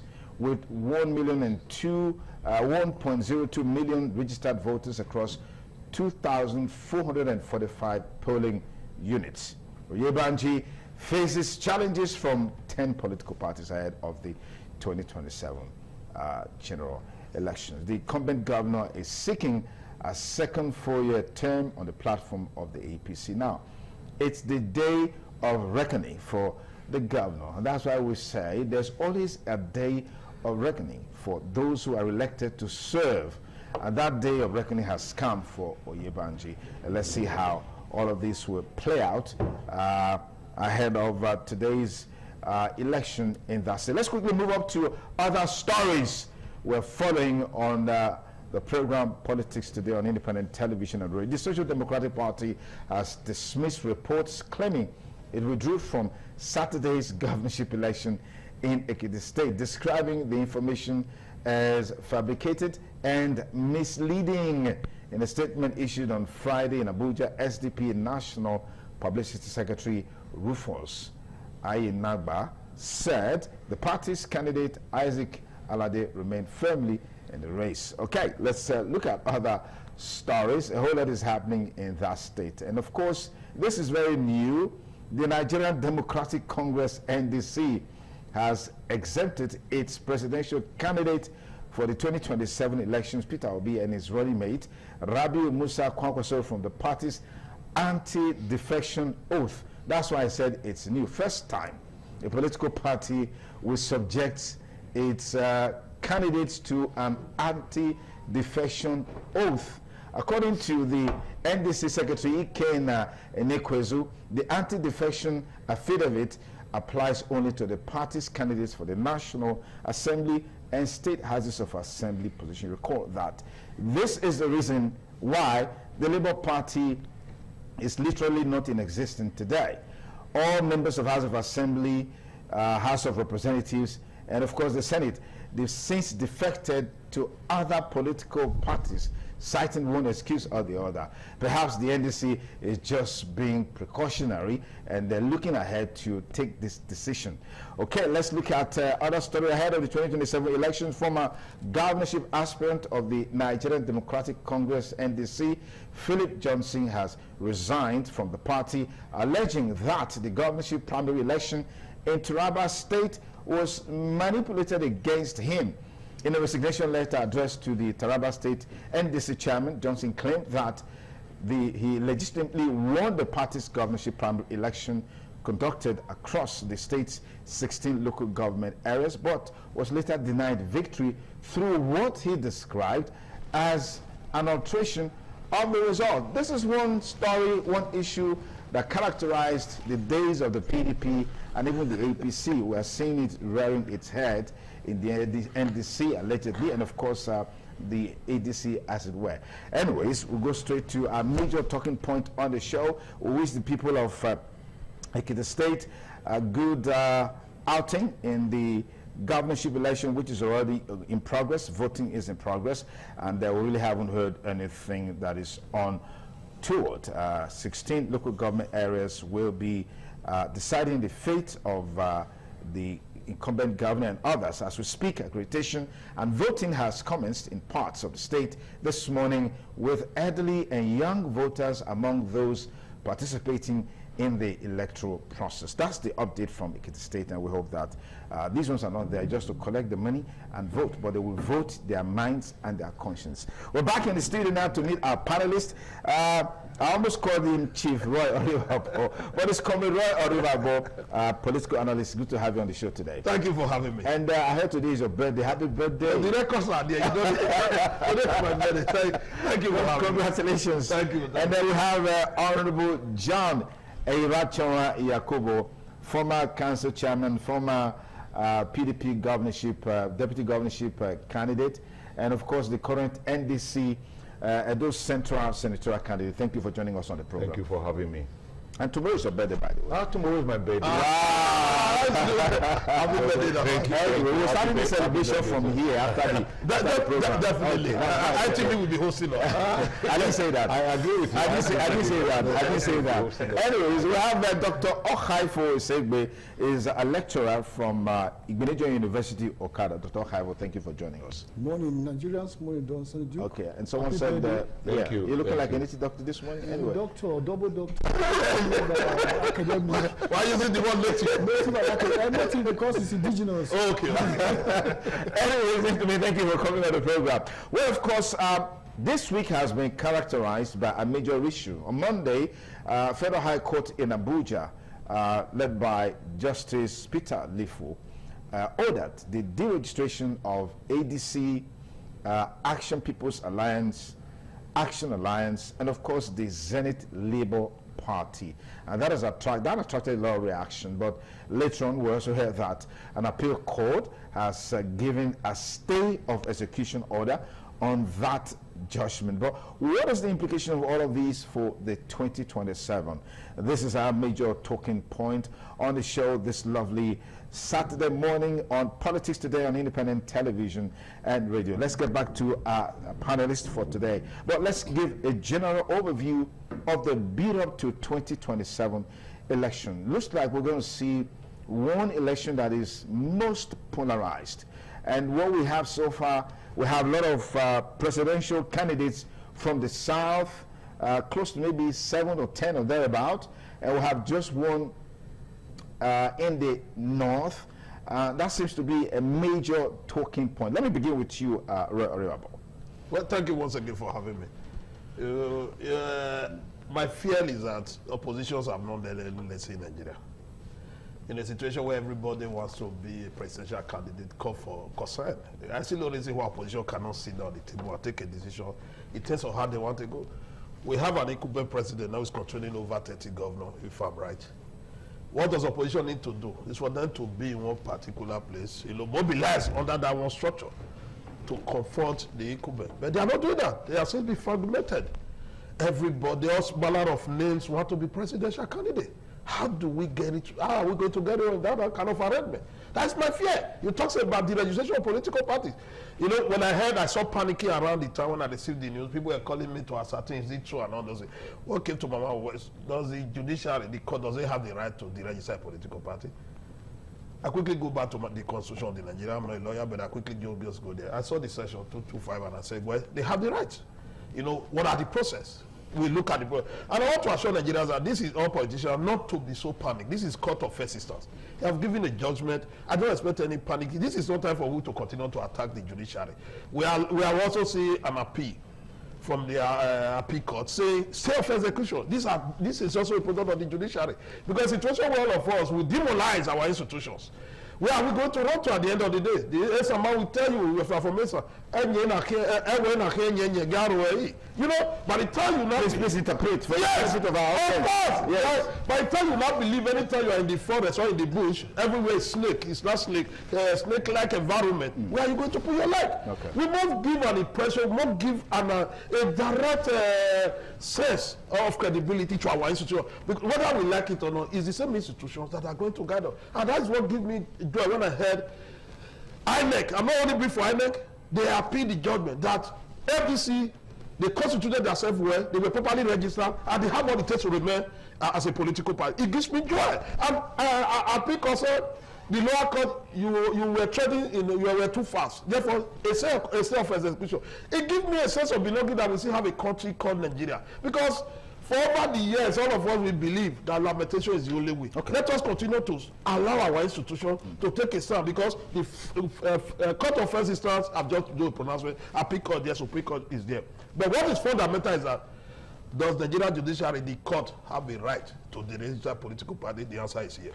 All right, John, I want to just lap up on that. Well, quickly, let me say this quickly, because this is my first appearance on live television since after my nomination as the senatorial candidate for our great party, the Nigeria Democratic Congress. I want to use this opportunity to quickly thank the leadership and members of that party for finding me worthy to represent that party at the senatorial district. And by the grace of God, I have promised them, and I keep promising our people, that victory will be ours at the poll come 2027. Having said that, I want to say that the only opposition we have is not the number of presidential candidates that you have across Nigeria. The only opposition you have is Nigerians against the ruling party, because the excruciating pains inflicted by the present administration is not political in any nature. So the only opposition today, yes, you could have close to 3, 4, 5, 6, 7, like you mentioned, candidates across this country bidding for the presidential candidate, but the eventual determinant, the people that will determine who rules the country 2027 are Nigerians. And that is the only opposition we have. And I can tell you, they are united. They are coming together, they have come together to take that decision on making sure that this present administration is expunged. And in doing that, they have also agreed on who they think they know going to be the next president that will rescue this nation from the excruciating pain inflicted by the present administration. So I don't bother myself with the number of presidential candidates that you mentioned. I bother myself with the people of this country. I bother myself with the excruciating pain experienced by every individual, even members of the APC. And I bother myself because I know come 2027, Nigerians will come together and they will elect a president that will take them to the premise rank. So take that away that you have only one candidate in the north or so many candidates in the south. Nigerians will determine. The only opposition, I want to repeat, is APC against Nigeria. So take that to the market and you take that to the bank, you will have something for it. Come now again to the one you mentioned. I don't think there's need for us to bother about what the court pronouncement about the registration. Like he said, the Supreme Court have also come out to tell to order for a stay of execution. The appeal court. Yes. They have come out to order for a stay of execution. And for the first time, INEC have also come out to say, look, this is not what we want to do. This party that the court have so affirmed that should be deregistered will not, because in our books they are properly registered. So I think Nigerians should allow INEC. The only thing is the psychological warfare, the psychological implication for members of this party. Because I've been in a party where you have court processes going on, and at the end of the day, members of that political party are affected psychologically because they keep preparing, not knowing what tomorrow will be. Yes, like you said just now, the appeal court about that is stay of execution. I can tell you, members of ADC and other parties are affected. They'll keep sitting and thinking, what do we do? What is our fate in the next in the court of appeal? Are you sure we're going to get through? Even if we get through at the court of appeal, are you sure we know of what the Supreme Court will say? We experienced that in PDP in the 2023 general election, and the last judgment came just about 3 weeks to the election, and it affected us as a people and as a party in Edo State, and that almost brought down, not almost brought down the PDP in Edo State. So I really don't wish that the registration are pronounced by the court stays. They should allow us to have a free, fair, and credible election. Let people come and participate. Allow them to contest election. Allow Nigeria to make their choice, so that at the end of the day, whoever is so elected will be satisfied that this is the decision of this country, and not a situation where you now begin to push some persons away because you believe that you own the court. I want to believe that the court will make the pronouncement, that they will not take time because they have to do it expeditiously. Okay. Because we have very little time between now and January. I want to appeal to the appeal. They know they've done it, and appeal have been filed, and I know that they will expedite action on that. But let Nigeria fall back, so that at the end of the day, we'll have a country, we'll have an election that will be credible and acceptable to the people of this country. All right, Dr. Haifo, let's get your input into this conversation, because I've heard people say, look, this is tantamount to a desperation on the part of the ruling class or the ruling party to have an easy ride into a second term. Do you subscribe to this as well? Well, the issue is that who, in the first place, who registered those political parties? Who registered them in the first place? Was it INEC? If they were the one who registered them in the first place, what is the modus operandi or what is the impetus for them deregistering them again? Is it a table tennis issue that you play ping pong? Before the INEC, it therefore means that the INEC on its own, they are not qualified or there's an issue. You are the one who registered these political parties in the first place. I'm sure they met the criteria. That was why you registered them. So what happened overnight that you are not deregistering them? So I always see it as an antics of the ruling party. It's an antics of the ruling party.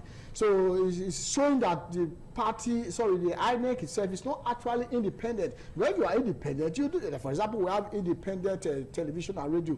They do that independently, and everybody enjoy the station, both on radio and television. Everybody enjoy it because it's independent. So if INEC is independent, I don't see the reason why you give people clearance today. Tomorrow you are saying you are registering them. So, but I thank God for the Court of Appeal that have come to stay. But I only hope that it's not a continuous antics that tomorrow now the same people will go and file motion in the Supreme Court, and 3 days to election they will now tell us, Supreme Court will now come and tell us that these parties remain deregistered. That is the fear. And this is, when all this is on the table, then there is a problem.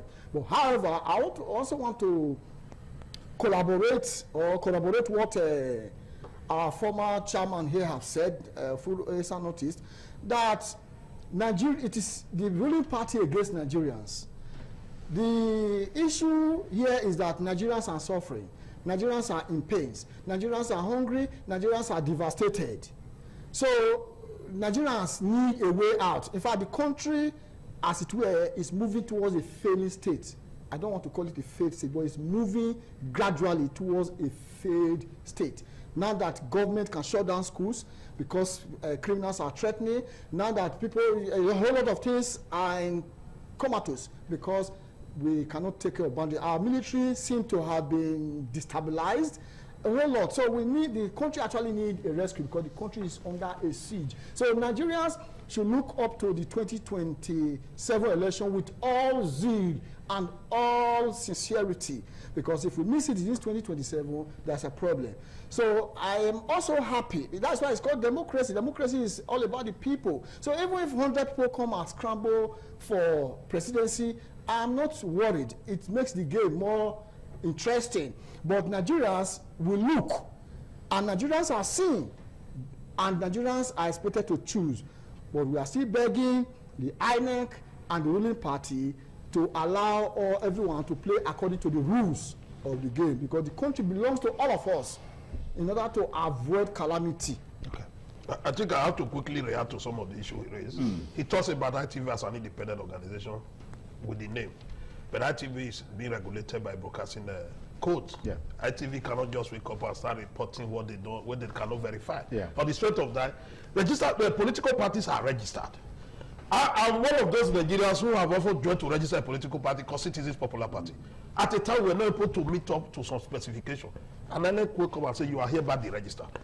The Nigerian Constitution. So that's why you ceased to be chairman of. Yes, that's the reason why I see as I told you I don't belong to any party, and I don't have any. There are criteria for a political party to remain alive. We must get it right. Let us know, because people are watching this program. They need to be enlightened. One, as a political party, you should be able to be a minimum. In a presidential election, minimum of 25% of voters to remain. At least as a political party, you must have a minimum of a councillor. You must have a minimum. House of Rep, just quoting it.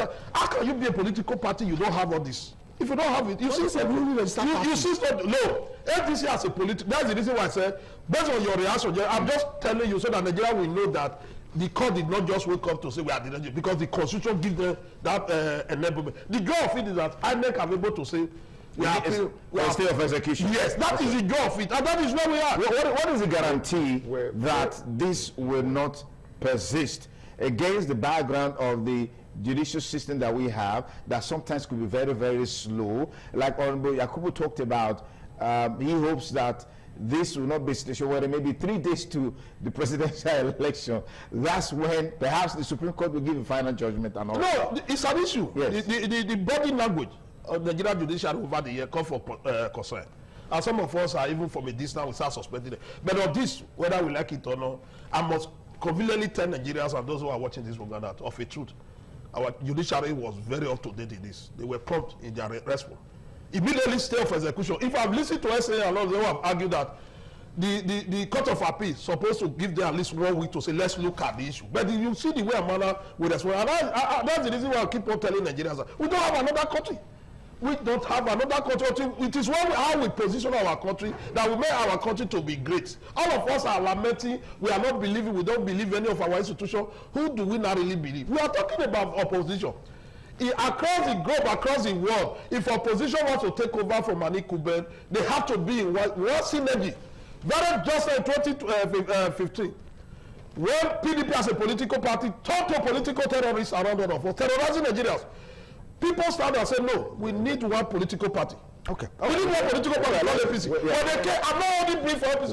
I'm telling you about the unity, how opposition can work. All right, let me get your back into this. Chief, let me see. Please,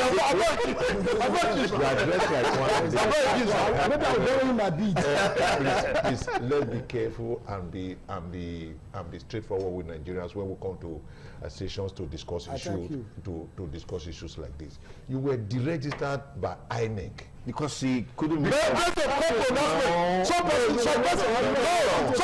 to court. You can go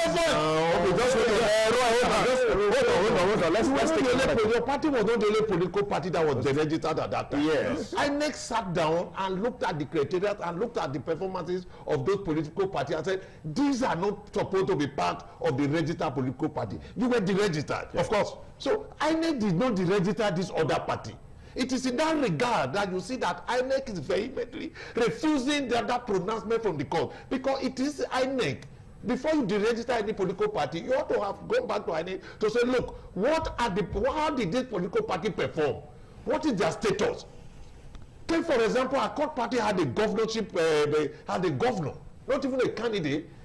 The present governor of this state of Osun State is an Accord Party member. Did he win that? Hold on. Did he win that contest under the platform of Accord Party? Hold on, please. Yeah. Let's be careful so that we don't begin to say things, and at the end of the day, people begin to look at us as if we are not reasonable. It is the duty of INEC to sit down to look at what they did upon which my brother's political party was deregistered.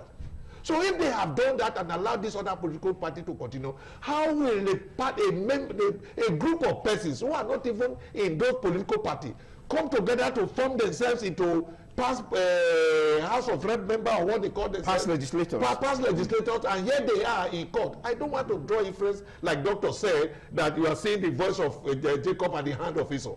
I don't want to go there, because at the end of the day, what we have today is for Nigeria to decide. So I think they should allow INEC to perform its duty. If INEC believe that these parties are supposed to be deregistered, they will deregister them and nothing will happen. So I want to appeal to ADC. I'm not a member of the ADC. Today I'm going to be flying my flag at the Senatorial District against the ADC candidate. But that does not mean I will encourage the party to be deregistered. No, allow us to get to the field. Okay. Allow Nigerians to see us. Allow the Central Senatorial District to evaluate us and analyze how we stand. Okay. And on the basis of that, one of us will be voted into office. Okay. And I know. Don't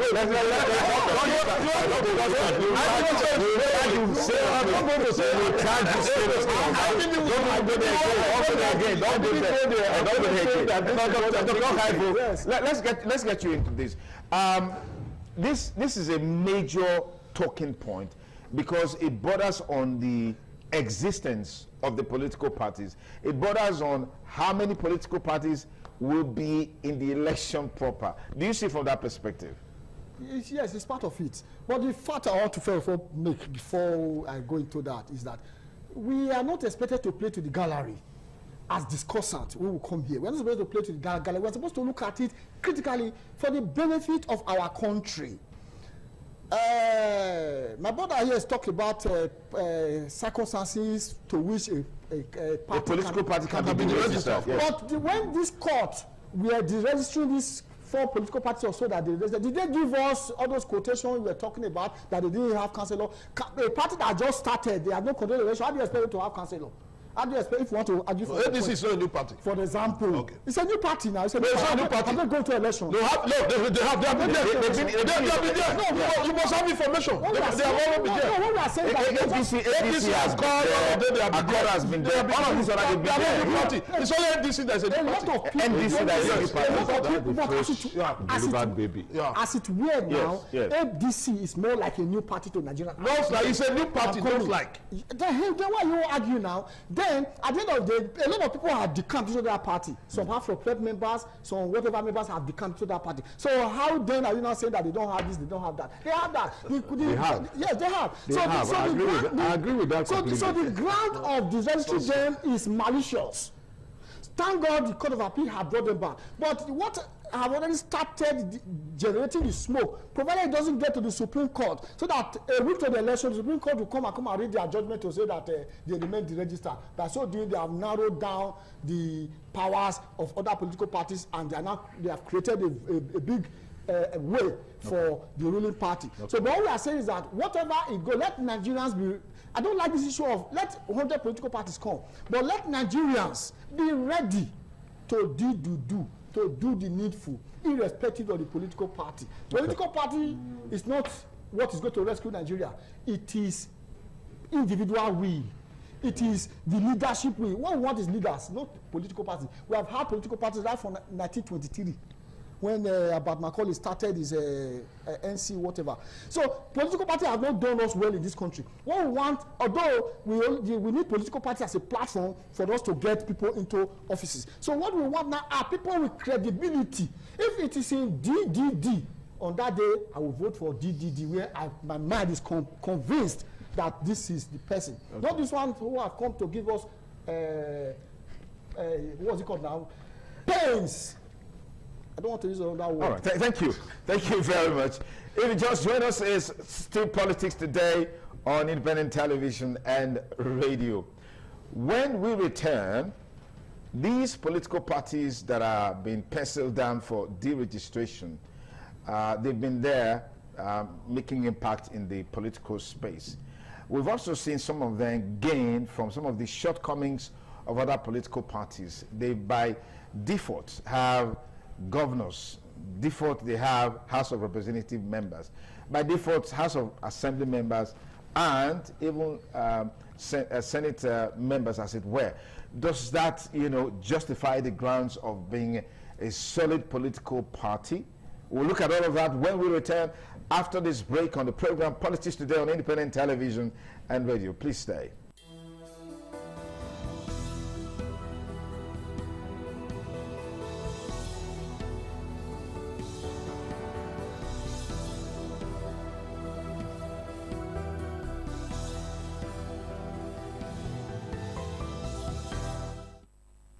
Welcome to the last half of the program Politics Today on independent television and radio. In the next 15 minutes, you also have the privilege to contribute to the discussion through the phone line that we'll be providing. Please, when your call goes through, endeavor to be brief because others are waiting, and do not cast aspersion on anyone. Still talking about the issue of deregistration of political parties, which is now with the appeal court order that the Federal High Court ruling should have a stay of execution. That gives the political parties some time to rally around. But apart from the ADC, Action People's Alliance, the Action Alliance, and of course Zenith Labour Party, there's also talks that someone has gone to court to ask the court to deregister the Nigerian Democratic Congress, NDC. All of these are happening apparently in the build-up to 2027. But let's talk about briefly, we've had this political party that seems to be new, with new people joining them, sometimes serving members of House of Assembly, House of Representatives, and the Senate. And then sometimes a governor just moves and becomes the governor under that platform. What do you make of this in terms of the legitimacy of such political parties? No, well, it's a reminiscence of an adopted child in his and out. You understand? Because once you adopt, with due respect to all the adopted children, there's some person will tell you, well, a child you adopted is different from your own direct son, because they must subject it to further evaluation when the time comes. Those who are jumping into a new party, who will not be issued, who passed through election, was not able to win any single seat. You cannot all of a sudden now say that they are member of the party in the eyes of the law. It doesn't make sense. We must be, after election, and let's take inventory and say, how many political parties participated in this? What are their records? They took time to evaluate all those things and say, okay. But if I decided as an organization, decided to be like Dasika, not willing to act, individuals have a right to go there. Few days ago, somebody come in, you're always criticizing government. Tomorrow now you will break them and say you don't forgive your wife belly. I say I have a right. If I don't forgive my wife belly, I have a right to go to court to challenge government, because when I'm supposed to be performing, there was no light. They are supposed to give me light. Secondly, when I'm supposed to perform insecurity, the terrorists and bandits were all over me. I say I can challenge, because nobody has gone to court to challenge doesn't mean that we are right. That is where we find ourselves in this country. You belong to a political, there are rules. A political party to exist, there are rules. Nobody will have an unlimited power in this part of the world. No organization will have it. I'm not, personally, my position is that people should get me right. I am not saying that ADC or any other party can be deregistered. I'm saying that the Nigerian constitution recognizes that if a party don't meet up, you have to be deregistered. So the court is in order? The court is in order until otherwise. Now, I expect ADC, the Accord, all the parties to go there and do their submission. Accord, you acted in error. We won an election in Ogbomosho. We won an election in Ohuodua. We won an election in Idomi. From there, they will now look at the records and they say, oh, we err in law. That will help all of us. Let me proceed. John, quickly talk to me about, are these mere distractions from the core issues going into 2027?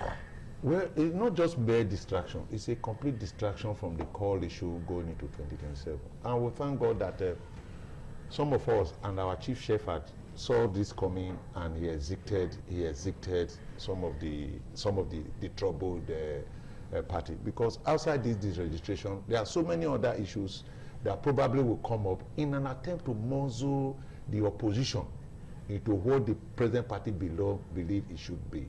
And for that reason, some of the persons who today are candidates of some of these parties, I can tell you that they've been reduced to people who on a daily basis begin to think, what do we do to see how this cup can pass us by? It's like Jesus Christ that said, God, if it is thy will, take this cup away from me. It is the will of members of this political party, ADC for example, to make sure that this cup is not part of what they are discussing. But like you said, like my brother said just now, it might not be difficult to say that this is what the present political ruling party is doing in an attempt to disturb other parties from taking their stand in the next general election. But having said that, I can tell you, like I said at the beginning of this program, Nigerians are the opposition. Not whatever they do, I can tell you, like people are doing, like it said, a lot of parties are there. Nigerians will come out and vote the person they preferred against whoever it is today. So the only problem the party might have, because we have experienced it, I did mention just now, when I was a member of PDP that I stayed for 27 years until we had a technical problem that almost destroyed the party. We had it in 2023 where we had to be in court till about 3 weeks to the election, and that was when the Supreme Court gave verdict and it affected the party. I think the ruling party should allow the sleeping dog lie. Look, Nigerians are not, if you want to do well, if you want to be re-elected, let me say this. It is only in this country that people keep talking about 8 years. You've been elected for 4 years, or you were elected for 4 years. Do well within that period of 4 years, and if the people find you worthy, they can re-elect you. You cannot destroy the power that brought you to power, believing that you are not the king of the people rather than being the servant, and feel that, oh, there's nothing like 8 years. The Constitution did not recognize 8 years. The Constitution only recognized 4 years. So do well within the ambit of that 4 years and come back with your result. It is only when your result is good that the people will look at it and evaluate it and say, okay, this man has done well. we can re-elect him. So when people start talking about 8 years immediately after any election, I mean, it's sad.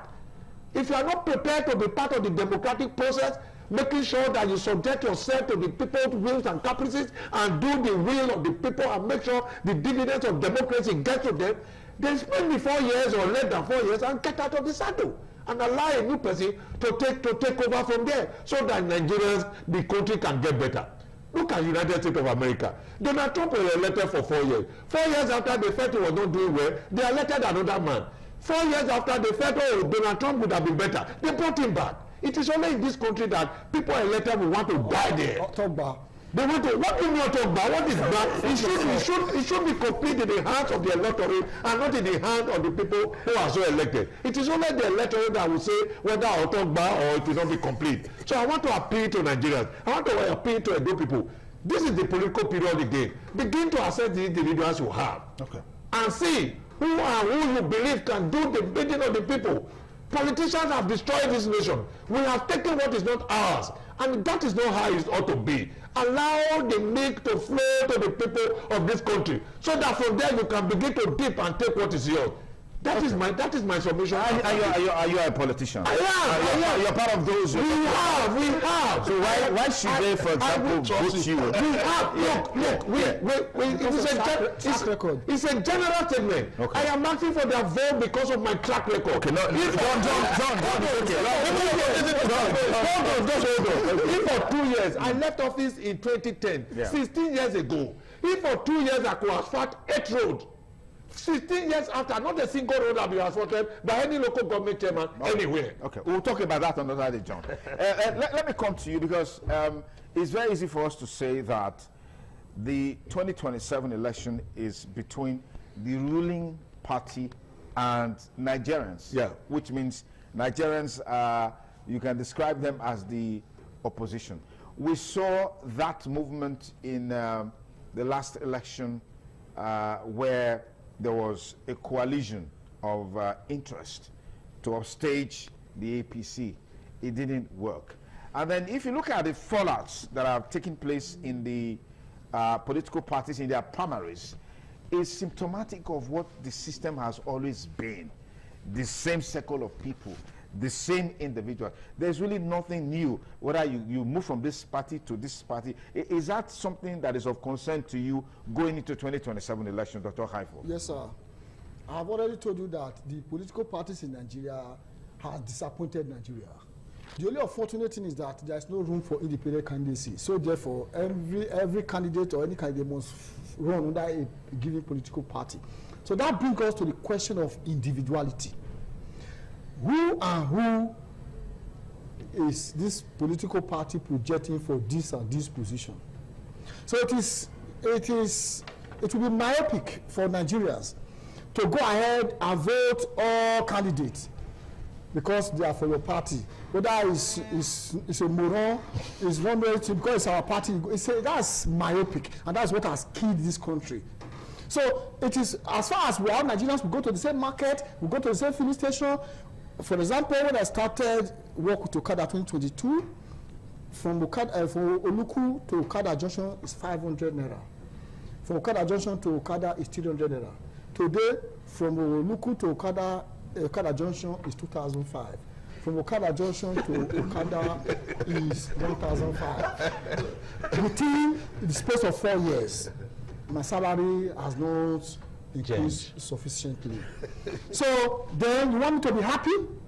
Then on election day, some essential commodities that used to be on my dining table, they have disappeared. Then my children, my wife, you want them to be happy? Then we still go ahead and be perpetuating wickedness in power. So we are forced to tell all Nigerians, today cooking gas, they told us not to use firewood. Firewood is the olden days. Today cooking gas is 1,008. 2,000 for this thing. 2,2. People are starving. People are dying. You cannot buy the food stuff. If you take 10,000 naira to the market, you can't cook a pot of soup. Let alone you want to buy that. So we really need to overhaul the country. So what are we looking for? We need a leader. God has given us all it takes to excel, to be the giant of the world. but God didn't give us the opportunity to have a leader. And that problem is as a result of 1914. We discussed it before, 1914, and Nigeria's hurried independence. So, but today we have seen what we have gotten. So it is time for us to look for a leader at all costs. Nigeria needs a leader. So 2027, let Nigerians select a credible leader. We are tested all. I believe the same man no marry 2 wives. You know, go know the one way in the better pass. Nigeria don't marry more than 2 wives now. So Nigeria don't see something. So Nigerians should wake up, do a research on all these candidates, and let our vote count. Okay.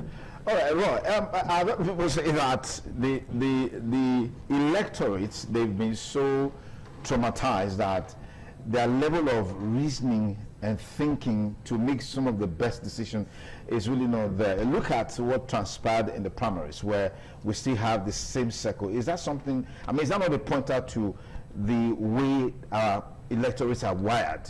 Of course. That is in Nigeria, none of us. When APC did their primary, we saw the method they employed to be doing their counting. Whether it was abacus, nobody knew the method. We were thinking, some of us were demoralized. What kind of kitchen methodology? You know, from there we saw ADC.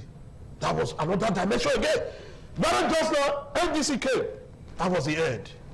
My brother, I begin to wonder, where do we run to?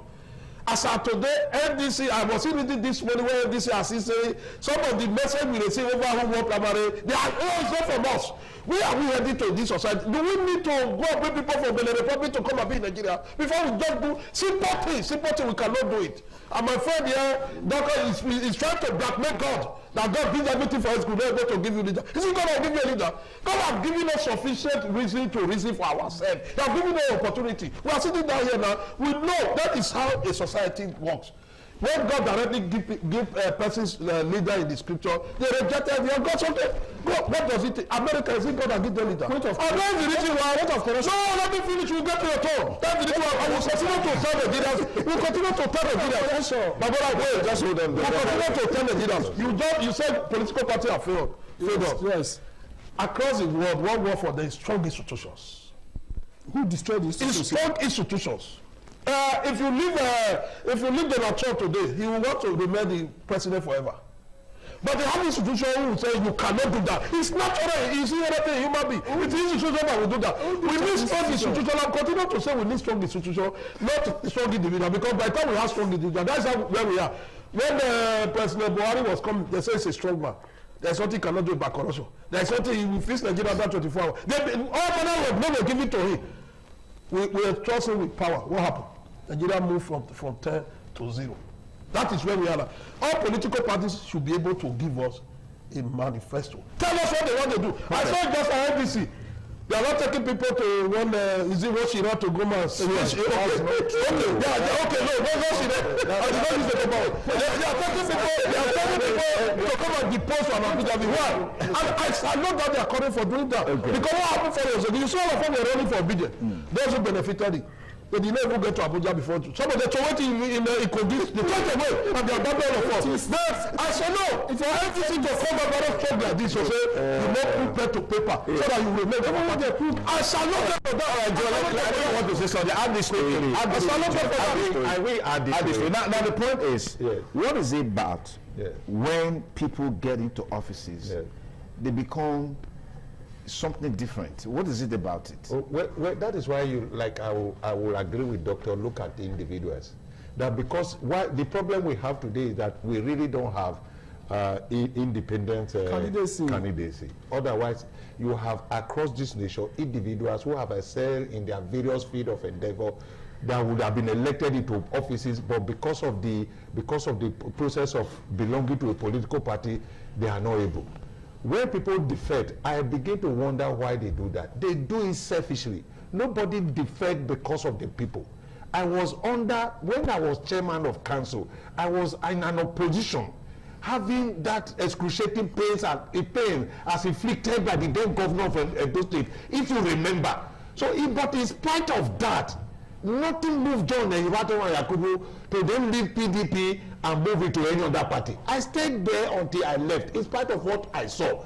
What we are seeing are characters that are not fit to be in different positions, but have been so elevated and elected by this political party to a point that you don't even know who to choose for. But let me tell you, the issue of primary that took place in every other party, in NDC, nobody counted 1, 10, 50, and 200.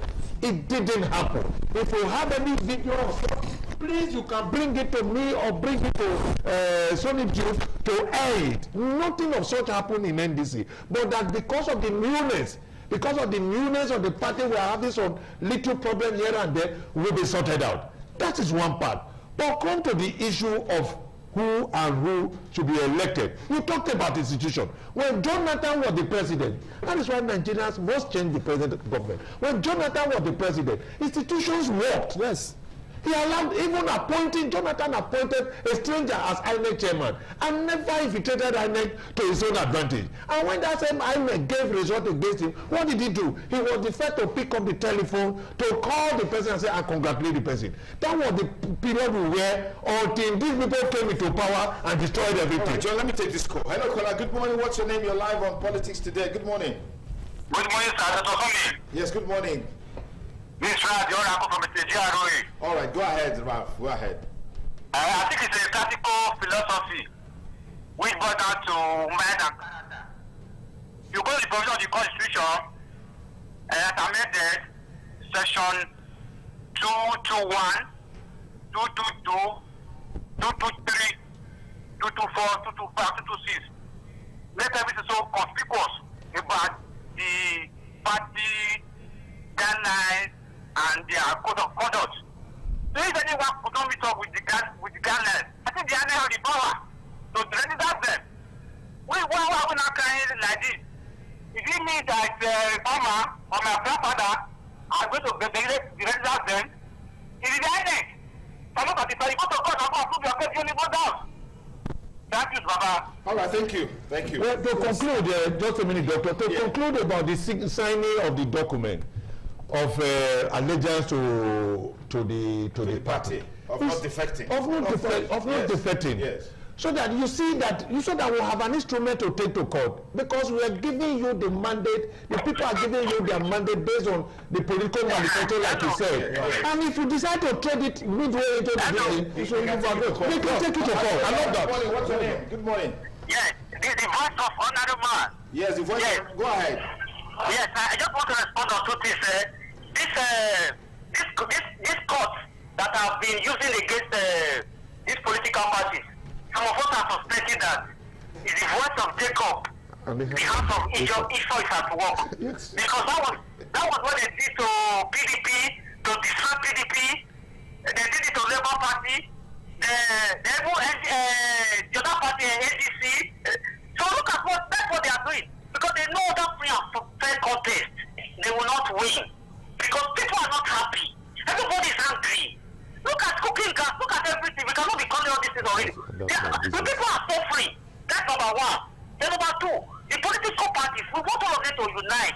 I know somebody in the studio was talking about that even though they scatter up and down, no, it's not too good. They should be united and fight these oppressors. Just like what in the US now, you see so they are united to fight the Democrats. So that's what we want. Okay. So that's what we want. We don't want them to scatter up and down. All right, 08077770300. That's our studio number on Politics Today. Please start that number so you can be part of the conversation. 080. Okay, I've got you on the show. Hello, caller. Good morning. What's your name and where are you calling us from? Good morning. Good morning, sir. God bless you. My name is Danny. I'm calling from Airport Road. Go ahead, Daniel. Yes, sir. Concerning the registration of about 5 parties, I think the current incumbent government has is in it.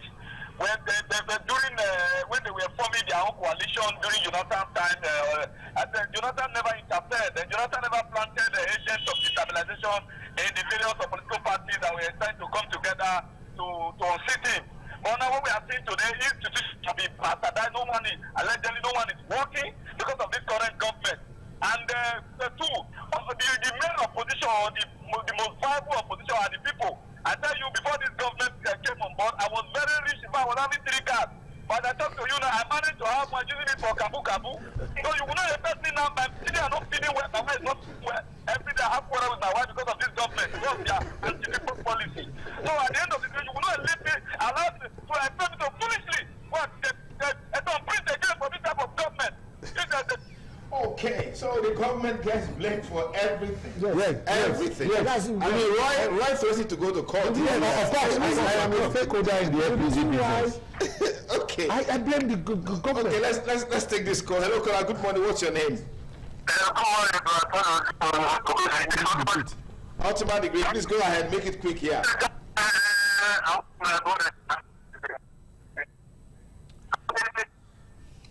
Ultimate degree. We can barely hear you. The network is not.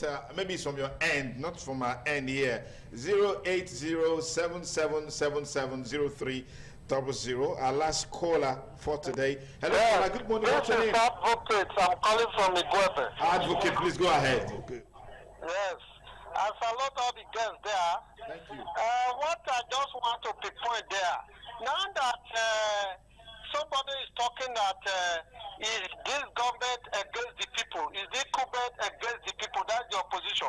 Why can't the opposition come together? That is the only way. It is very obvious that it is this government, the ruling party, that is destabilizing every other party. It is obvious. There is no saying about it. It's very unfortunate. Do they want just one party system? Even when almost a lot of people are against them, they want to force people for their stay in power. It's very unfortunate. And Salah Yakubu has credibility. My brother Diorabo has credibility. Even the other man. I salute you for selecting credible people to come to the studio and address the state of the nation. Thank you. Thank you very much.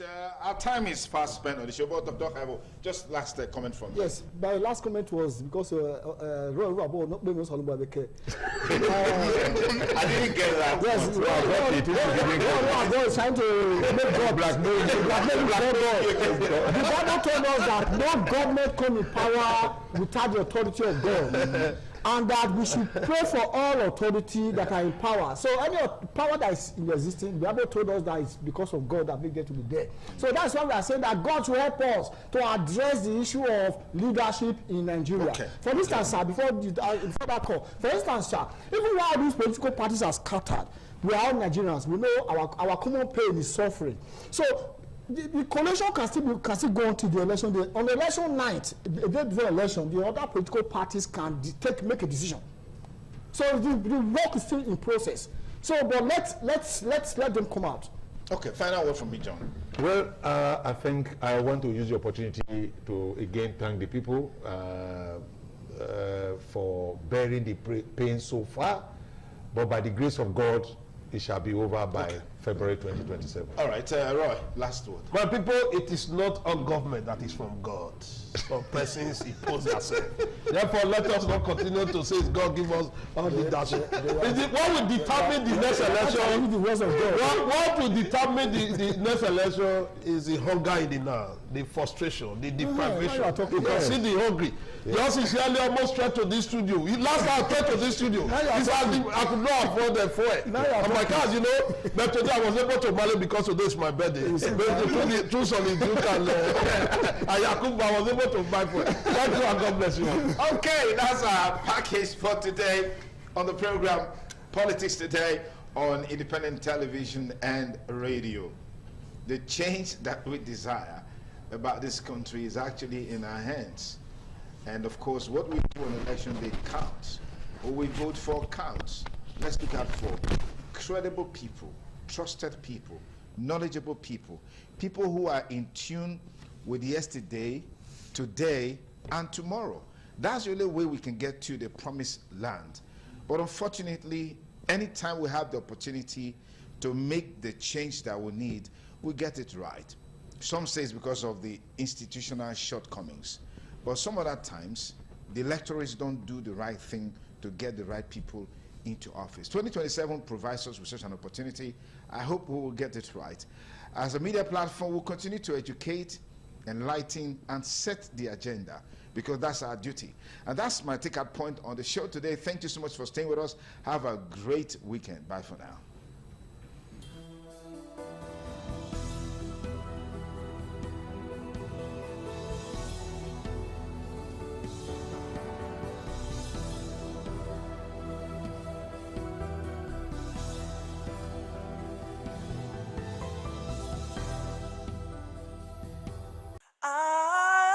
ITV, certainly the best.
The land of Onwa is inhabited by the people with common ancestry, language, religion, economic and socio-political ties. However, irrespective of their subtitle differences in language and culture, they share common traditions. The people are known for their hospitality. Onwa traced their origin to Benin Kingdom as a result for a man to find a comfortable place for living.